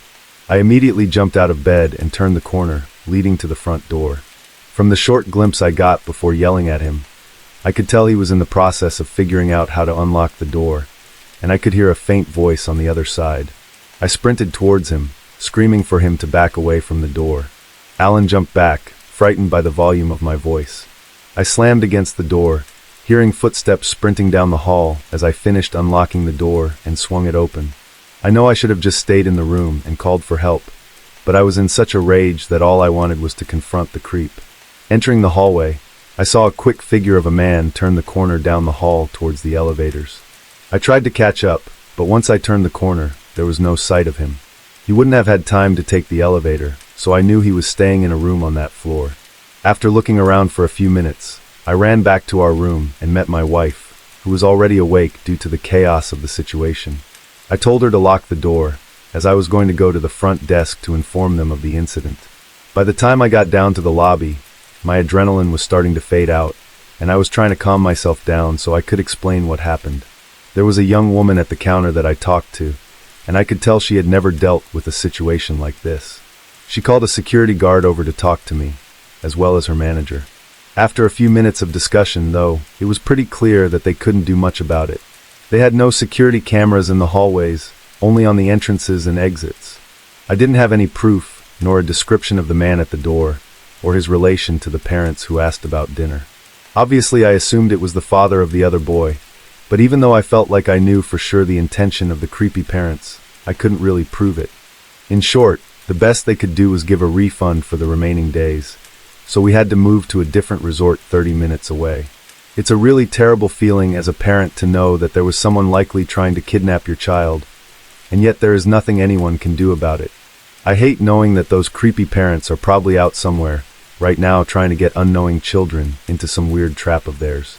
Those people deserve to rot in prison, and I hope that me sharing this experience can inform other parents of the true dangers, and hopefully help save their children from these horrible people. What freaks me out the most is the possibility of the boy that was with them being someone else's missing child, who they now use to lure in other innocent children. I had to do a long drive across the US to get back home after visiting a friend. I was 19, so naturally, I was convinced I was invincible. I'm a female, and I had pulled into a mountain town, and it was about 11 p.m. I was super tired, and although I was only 3 hours away from home, I knew it wouldn't be safe to continue driving, and for reference, I'm 5 feet 2 inches. I had plenty of cash on me, so I booked myself in for the night. The motel was really quiet, with only 2 vehicles in the parking area, one of them being a large white van. I knew how that sounds, but I didn't think anything of it. I mean, maybe it was the clerk's and he needed it for transporting things. The clerk was male, and I immediately got a sketchy vibe from him. He seemed hell-bent on creeping me out. His idea of making conversation was to say, "A young girl like you ought to be careful, you know. These trees have witnessed many things around here. Pretty young things disappear all the time." I know this sounds like a horror movie, but believe me, that's what it felt like. I think he was prompted to say this because he asked where I was headed, and I was deliberately vague with him, just saying I was going somewhere important, but that I needed to rest before I continue. He kept pushing, asking if I was traveling alone, to which I just said, "Yeah, it's just me." Then he gave me this ominous warning.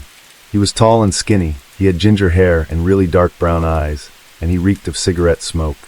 In fact, the whole check-in area stank of it. He told me he would be at the desk if I needed any help, which I thought was a weird way to word it, but I was too tired to dwell on it.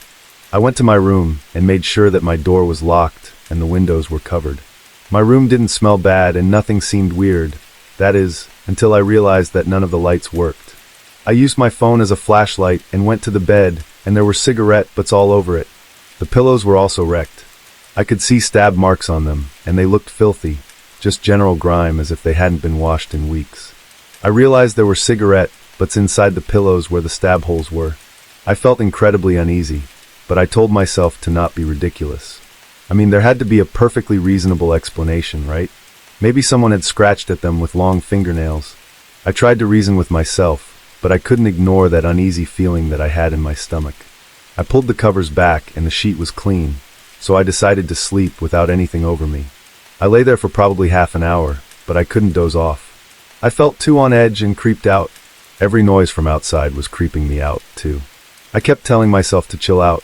It's an unfamiliar environment, but that I can leave after a few hours of rest. Daylight would be here before I knew it. I must have dozed off at some point, but not for very long. I awoke with a start, heart hammering in my chest. The door was being knocked, and I grabbed my phone to check the time. It was like 1:15 a.m., so I hadn't been asleep for very long. I felt uneasy. I mean, who the hell would be knocking at my door at this time? There was no people, and I had the curtains drawn so I couldn't see outside, but I was scared to look, yet I knew that I had to. I got up very cautiously and gripped my phone, ready to use it as a weapon if need be. I moved the curtain, and I could see the outline of a tall guy, and I realized it was the clerk. Confused and still feeling on edge, I opened the door slightly. I was still shielding myself, so he couldn't burst in. His face was blank, and he just looked at me. I said hello, and I looked down at his hand, and I realized he was holding a cup. It was one of those takeout coffee cups that you get in cafes. It had a lid on it, and I couldn't see what was inside. He held it out to me, and he said that he knew I was tired from my trip, and that he thought he'd get me some caffeine. I was confused, and I didn't answer due to my confusion. He gestured towards me again, and I finally just said, "What?" He looked at me and explained that he had got me a coffee because I was tired from my long drive, and he thought it would help me. My uneasiness spiked to new levels, and I felt a sense of dread creep over me. I told him that was nice, but that I would be fine after a good night's rest, but thank you anyways, and then went to shut the door. He wedged his foot in the door and insisted that I take the drink, that he'd got it specifically for me. I felt really uncomfortable. I'm not stupid, and I don't care if it sounds paranoid. I know better than to accept a drink from a stranger, especially this guy in these circumstances. Instead of insisting on declining, though, I decided it would be best to accept it, so I took it cautiously from him. I was afraid he would grab my arm or something, but luckily for me he didn't. He just smiled at me, and it felt sinister. He told me to take it easy before he walked away. As he walked away, I quickly shut the door and locked it again, and I stood at the curtain staring outside. I saw him go over to the white van in the parking lot, and then get in the passenger side. I felt sick. I took the lid off the coffee, and only then did I realize it wasn't very hot. I wondered how long it had been sitting for. It wasn't iced. I could smell coffee, but I knew better than to risk taking a sip of it. I wasn't sure what to do. I was afraid to leave in case he ambushed me or followed me. My car wasn't far away, but still. He could follow me in his van if I drove out or run at me. And what if he had other people waiting, watching me? What if he came back later? Surely he knew I'd locked the door, so if he drugged me he couldn't do anything. I mean, could he? But maybe he had a master key to all the rooms, and he could get in despite me locking the door. Or he could smash a window and jump in, and get me that way. So many scenarios and questions were running through my head as I peeped out the window. I was way too frightened to go to sleep. I felt like I was in a horror game, and this was my safe room, but I knew I had to get out of here and fast. By the grace of God, the bathroom windows were big. The motel rooms were on the ground floor, so I had an idea.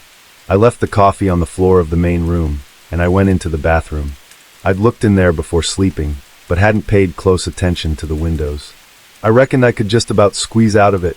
It was above the bathtub and not very high. I knew I had to try, and it would take me out to behind the building. I opened it as wide as I could and hoisted myself upwards. I managed to get out, thanks to being short and thin. I landed hands and face first, but it didn't matter. At least I was out of that motel room undetected. I had my phone in my jeans pocket, so it was safe, and thankfully it didn't fall out and smash or anything. I felt like I was in a guerrilla warfare movie or something. I crouched down and crept very slowly to the edge of the building, and I could see into the parking lot. I knew that the clerk still had to be in the van, but of course it was way too dark to really see anything. It was then that I thought about how he was in the passenger side, meaning someone was behind the wheel. Had they been there when I arrived? Was this all a pre-planned thing? I had to take some deep breaths to calm myself down. I didn't have strong phone service. I could have tried calling the cops, but the signal was just so weak up in these mountains. It was even worse where I stood at the back of the motel area, and I was scared the light would attract unwanted eyes to find me. I hid away behind the motel for a long time. I was way too afraid to move. I knew that I had to time this perfectly, or something disastrous could occur. I had to bide my time. It was really bitterly cold outside and I was shivering, but I had to stand there and wait. I stood for a long time, I don't know how long, until I then heard a noise. I carefully peeked around the side and saw the white van doors then open. The clerk got out with another man who looked pretty similar to him. Both were ginger, tall and skinny. Maybe they were brothers or related in some way. They disappeared out of sight, and I darted out of sight too, petrified. I felt incredibly vulnerable, and my heart was racing in terror. I could hear movement, but I wasn't sure what they were doing. I then heard footsteps approach, and then I heard the clerk then say, "I'll knock," and I then heard knocking on a motel door, and I knew it had to be mine. I could barely breathe, I was so scared. I heard more knocking before another voice then said, "I think it worked." This voice was higher than the clerk's with an eerie calmness to it, as if they were talking about the weather. I knew in that moment that the coffee had been dropped, I knew it. More knocks proceeded, and I heard the jingle of keys as someone fiddled with them. A sinking feeling came over me. I was right to think it was possible the clerk had some sort of master key that would open the door despite it being locked. I started to panic more though. If they went in and didn't see me, would they check the bathroom? I hadn't shut the window behind me. It was still wide open so they'd find me. I knew that I had to act now and fast. I couldn't mess this up or I was done for. They were clearly planning something very sinister. I heard 2 sets of footsteps enter the motel room, and I darted, refusing to look back. I couldn't hear anything around me except my own heartbeat. I jumped into my car and sped out of that parking lot without darting to look behind me at any point. I was trembling, but I couldn't stop. I knew that I had to drive no matter what. I didn't stop driving until I got home. When I finally got home, I just sat in the living room and I was shaking. It was 5 a.m. and my parents were still asleep. When they woke up, I told them everything that happened and they called the police. I didn't sleep until like 11 a.m. that day, and I had to wake up at 1 p.m. just to make sure I could sleep later that night. The police took me seriously, and they went to the motel that I described, but they didn't find any evidence of wrongdoing. The van was there, but there was nothing inside it. The clerk was there, but he was apparently alone. There was no sign of another man. The coffee was gone, and apparently my motel room bed only had a sheet and nothing else on it. I had begged the police to do something, because this guy had clearly had a creepy plan set up for me, but they told me there was nothing else they could do. It's been a few years since all this happened, and it put me off motels for life as well as driving super long distances. I'd much rather stick to getting on a plane to take me wherever I need to go. I feel like the stars aligned for me that night in some ways. I'm lucky I'm short, even though I've always longed to be taller. I'm not sure a taller person would fit through that window. I ignored my instincts a little, but at least I knew something was up and I was on edge enough to be aware. I'm so glad that I didn't drink that coffee. I feel extremely lucky that he didn't insist I drink it in front of him or something. I really hope nothing like this happens to anyone else. My name is Daryl. Many years ago, I used to work night shift at a hotel in Myrtle Beach, South Carolina. During the season, it wasn't so bad, mostly just families and stuff. We had on-site security then too. However, in the off-season during the winter months, it was different. The cheap weekly rates that we'd offer attracted a lot of creepy people. The idea was supposed to make money in the off-season by renting into what's known as snowbirds, old retired people who came to the beach for a month or more through the winter. It didn't always work out that way though. The cheap rates made it possible for a less than desirable element to become long-term residents. I've discovered more than my fair share of meth labs, broken up physical assaults, and much more during the winter months. Working third shift, I would meet some interesting people. The cold weather would mean some homeless people would come in and get warm and grab a cup of free coffee. I wasn't supposed to let them, but it's not in me to be cruel. I would let them grab a coffee and get warm for a minute, as long as they didn't cause trouble. As you can see, night shift in the winter made for some crazy and sometimes creepy stories. I have a lot, but this is the one that stands out because it didn't end well for me. I had a great night up to this point. I had gone up to an indie wrestling show with my best friend before work. In fact, I had agreed to come in an hour early the next night for the young lady that worked the second shift in exchange for her working an hour late for me on this night, so I could enjoy the wrestling show. Ironically enough, I met Terry Funk that night, a wrestling legend known for his hardcore and bloody matches. Little did I know I was about to experience this kind of violence for real. I was supposed to be there at midnight, due to her working over an hour for me. I normally came in at 11 p.m. I counted the register, and she briefed me on her shift as to what happened per usual. As she was leaving, my friend, who we'll call Andrew, had pulled up. He works second shift maintenance at this hotel and the other 2 hotels that our company owned. He would regularly stop by after work and go grab us some food, and we would play World of Warcraft on our laptops after eating for a while since business was so slow. He was just getting my money in order for food and getting ready to leave. I was excitedly telling him about how much fun I had during the wrestling show, and I was showing him my Terry Funk t-shirt that I was so proud of.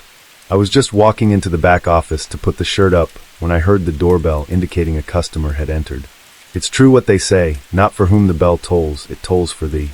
I had turned around when I heard someone say something loudly, but I still couldn't make out what they had said. I had reached the doorway when I just saw Andrew just fall down in front of me. The next thing I know, a guy walks around the corner and punches me in the head with a short steel pipe in his hand. It staggered me, and I went to one knee. The next thing I know, he hits me in the head with the pipe. The next thing I know, I hear the other guy who I hadn't noticed at this moment say he got away and got a cop. They left out the door. I was finally able to get to my feet. I tried to call the police from the phone in the back office, but I knew I was having issues. I then slammed it in frustration. I was hurting, and I was scared. I was really freaking out. I realized that they could come back, so I ran and locked the door.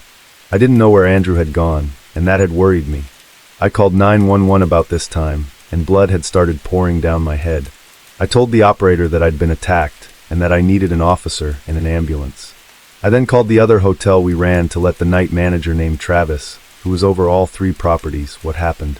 He thought that I was messing with him at first, because when we got bored, we would prank each other. I finally convinced him that I wasn't joking. He was going to lock up and come down.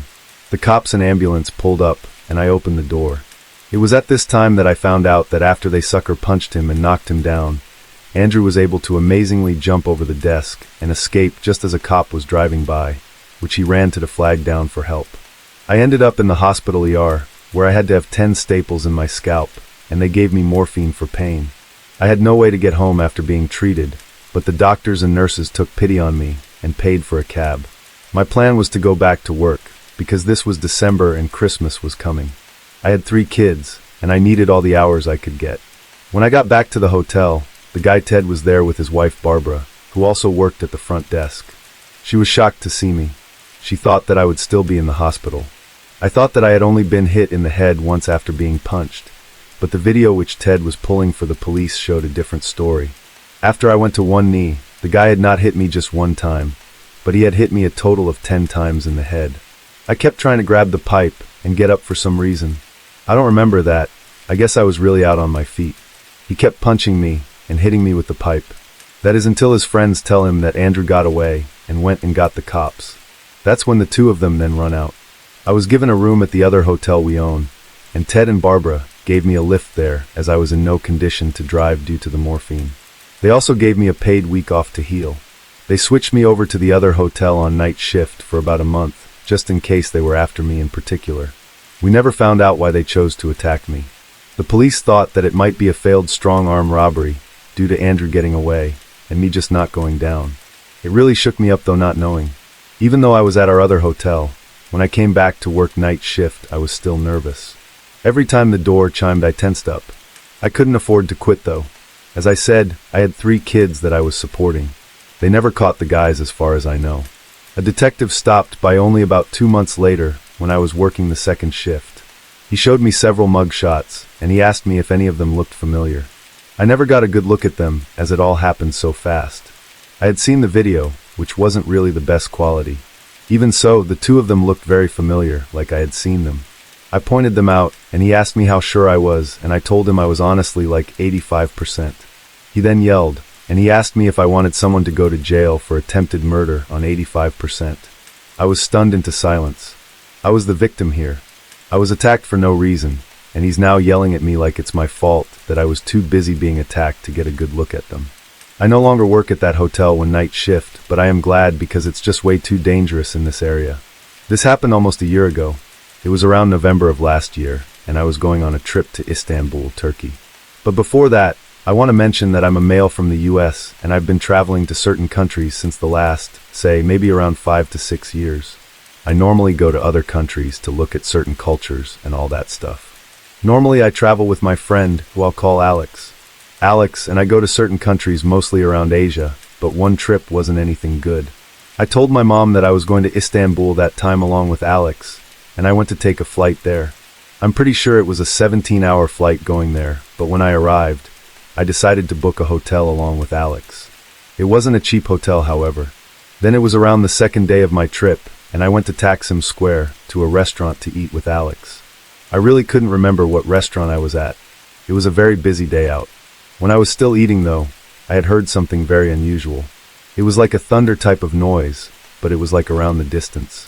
It echoed, but it was still loudly drum-fired. I then saw people starting to scream and began running. Alex, who was shaking in fear, then said, "Dude, what the fuck was that? What the fuck's going on?" Then we heard and saw police cars and ambulances driving by. There was an explosion around Istiklal Avenue. It was an apparent bombing that had occurred. I texted my mom that I was okay, and that Alex and I weren't in the blast. Later on, we went back to the US. However, we had watched videos of the aftermath of the explosion. Dear God, it was absolutely the most horrible thing to see a bunch of bodies laying in the streets. I won't completely go into full detail on what happened, but it was truly traumatizing. I've heard there's been a controversy on who was truly behind the blast, but the assailant wasn't a man. It was a woman named Alam al-Bashir who was later caught. Alex and I were absolutely thankful that this didn't happen to us, and we didn't get caught in the crossfire. It was absolutely shocking what we witnessed. I still can't believe it happened. During a road trip, I was passing through Ohio. It was around that time I was starting to get sleepy behind the wheel, so I stopped in this small town called Xenia. I looked for a hotel or motel, and found this place called Xenia Country Inn. It looked a little run down, but so did this whole town if I'm being honest. Plus all I needed was a night's sleep, nothing fancy, so I parked in the lot and went to the little front office, which was in the front corner of one of the two buildings to the motel. There was an old man sitting there reading the paper. It was hot in there, and there was a loud buzzing sound from his tabletop fan. I asked for a room, and the man finally looked up from his paper without reading me and said $65. I assumed he meant $65 for the room, so I handed him my credit card. I asked if it's possible to get a corner room, and he simply said no. The customer service here was clearly not something included in the price. The man handed me this old-fashioned key on an otherwise blank key ring. They still didn't use key cards at this place. I walked across the parking lot to my room. The door was actually hard to unlock. I had to shimmy the key a little just to get it to finally turn. Before walking in, I looked around the lot, and there were only 2 other cars in the parking lot. It was a ghost town. I stepped into the room, and it smelled like a mix of cotton and vomit. I wondered if I should go back and ask for a different room, but I realized by the look of this place, all the rooms probably smelt. The room was small, and had a blue dirty worn-out looking carpet, a couch, a small coffee table, and a bed. I shut the door and tried to lock it, but I was having trouble. More trouble than I did unlocking it. After about 30 seconds of shimmying, and almost popping a blood vessel trying to unlock it, I felt I may have broken it, but when I tried opening the door, it wouldn't open. So even though the door wasn't fully locked, as long as the door wouldn't open, that's all that mattered, I figured. I crawled up in the bed, and I heard all the old springs squeaking as my weight pushed into the mattress and the bed frame. I tried putting on the TV, but of course, the remote didn't work. So I just crawled under the covers and tried to go to sleep. Then it happened. I nearly jumped out of my own skin, and there was one loud thump at the window. I looked at the guy standing outside of it, and he started talking, sounding all hurt and in need of help. He was saying, "Hey, please let me in. I hurt myself bad. I need help," and he definitely saw me in that bed. I yelled back to go to the front desk. He wouldn't stop, though. There was no way I was opening that door. I had a feeling he was acting, and this was a trap. Eventually, after ignoring him for long enough, he left. I turned to check and confirm, and he was gone. I hadn't realized how truly unsafe this area was. I had to get up and check the lock on the door just to be safe and make sure the door wouldn't open. I gave the door a couple good pulls, and it didn't open. I then closed the curtains in front of the 2 windows so that he couldn't come back and look in at me again. That shook me up a bit, but the nerves calmed within half an hour, and I was able to fall into a half-sleep not too long after.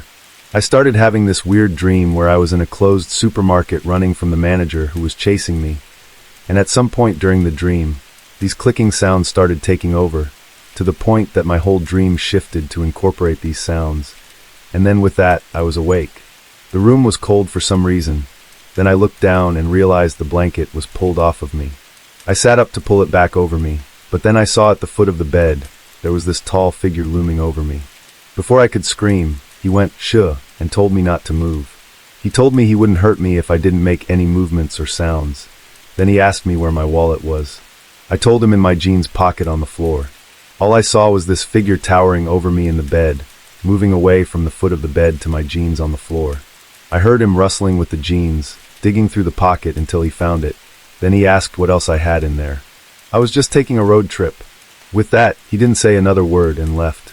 I ran to try and relock the door as soon as he left, having the same trouble as earlier. I then called the police, but they were of no immediate assistance. We went to the guy at the front desk, who played back the video footage caught. However, the guy who entered the room was wearing a face mask and a hat, hiding all of his features. I got my money back and left. Thank God I didn't have much cash in my wallet. I canceled all my cards and slept in my car. I learned my lesson, never to stop at a sketchy motel. Early last year, my father and I traveled down to do some charity work in a small town that was flooded from recent rainfall. We had gathered a truckload full of donated clothes and items to help families get back on their feet. The first night, we stayed in a hotel that had a perfect view of the ocean. That night, my dad and I stayed up watching the Blair Witch Project on my laptop using the hotel's free Wi-Fi. Let's just say I didn't get much sleep. The next night, my mom had booked us a room at a motel Seeing, as we didn't expect to stay a second night. It was 100 meters away from a trailer park, and the property overlooked a large lake. The area was tucked away from the public and was surrounded by trees. My mom claimed that everywhere else was fully booked, so we had no other options. We met the two managers who ran and lived at the motel. There was an old lady who was sweet and informed us about everything we needed to know, including the fact that the lake hadn't been full for 20 years. Her husband, however, looked like he was taken straight from a serial killer movie, him being the serial killer. He never spoke a word to us, he never smiled. His wrinkles melted on his face, and he had dark rings around his eyes. That's when my dad and I started to have an uneasy feeling about that place. The rest of the day went by in a blur, so my dad and I went out for pizza and a movie afterward to avoid going back to that place as much as possible. Once we arrived back at the motel, it was around 8 p.m., and it was completely dark. As we went to the back of the truck to get our luggage, we found a bag of children's clothes hidden underneath a spare tire. We began to walk the bag over to the trailer park, thinking that a family may get good use out of it, when I felt the sudden urge to go back to the motel, seeing as we watched a scary movie last night coincidentally about teenagers encountering a witch in the woods. We went to the front desk with the bag and asked the creepy old manager if we could leave it with him to donate to the trailer park, seeing as they were neighbors and we had to leave early in the morning to go back home. His eyes widened, and he shook his head while saying, "No, there's no way in hell I refuse to go there." Then he walked off. Dad and I just looked at each other, saying with our eyes, "What the hell just happened?" We then decided to drop it off in the charity bin back home. We went to sleep once we had all our showers, which was about an hour or so later. I specifically remember waking up at 2:17 a.m. because of Dad's snoring. I stayed up reading a book on my phone, my body faced towards the door. I also remember hearing cars speeding up and down the driveway that night. I let the thought slide, thinking it was just some guys goofing off. That assumption later vanished after I noticed a bright blue light appear through the cracks on the top and bottom part of the door and silent whispers coming from the other side that I was unable to decipher. I was too scared to even move. I was frozen in the spot. My heart was beating in my throat and my hands were shaking, and I mean literally shaking. I heard the door handle begin to rattle, and that's when I knew that this wasn't going to end well. The light then disappeared, followed by complete and utter silence. I was still frozen in that spot for another 3 minutes, which felt like hours, before I woke up to my dad and told him everything that had happened. He then left and explained to me that earlier in the night, he couldn't sleep due to hearing scratches in the walls right beside our bed. I was confused and didn't believe him until he put his finger to his lips while saying, "Do you hear that?" Everything went silent until I heard brief scratches coming from our bed frame. I shot out of the bed and told Dad that we needed to leave, so we left the room key on the bed while sneaking off to the truck. We ended up leaving at 2:32 a.m. Never will I ever go near that motel ever again.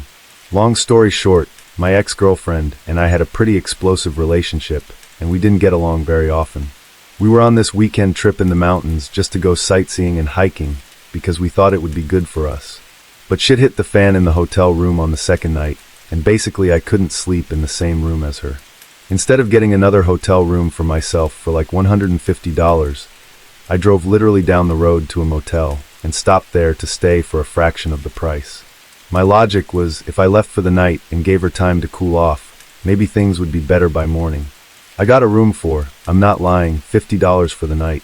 When I was walking towards my room, The room next door was wide open. As I passed, I looked inside, and it was lit up by the blue glow of the TV screen. Though from the angle I was at, I could not see what was on the screen. I didn't see anyone inside, but then again, I didn't stop to look like a weirdo. I proceeded to my room. It was a modest, normal-looking motel room for the price. Just a queen-size bed with a typical tacky floral bed cover, a TV, and a sofa. I wasn't really tired, so I just laid with the TV on and played games on my phone for a while. There was some weird noise from what I thought was coming from the TV, so I turned it off, but the noise persisted. It wasn't the TV. So I got up and listened, and realized it was coming from the room next door. I couldn't tell if it was a fighting couple, if it was the TV from next door, or if it was the sound of someone dying. It was just incredibly muffled. At this point, I had nothing else to do but to try and go to sleep. But then there was a banging on the wall separating the two rooms.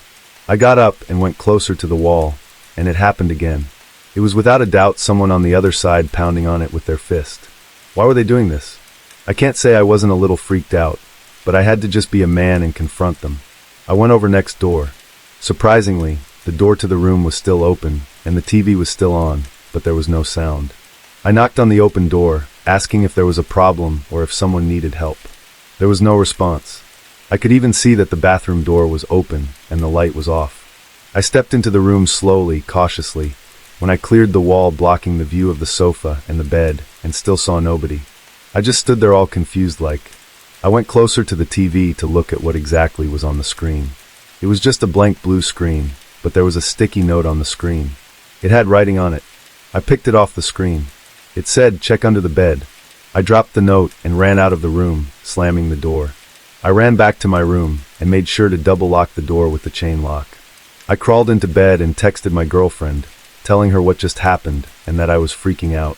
She called me immediately, and I started telling her over the phone. As I was mid-explaining it, there were more bangs on the motel room wall. She heard it clearly because I put it on speaker. I started freaking out, and she told me to run to my car or to the front desk. I chose to run to the front desk, so I could get my money back. I told the guy at the front desk that he should go to the room next to mine and kick the person out, but he looked at me and laughed, and said that there was no one staying on either side of that room. He seemed to know immediately that they were both vacant. I told him he needs to check it out, and that I needed my money back.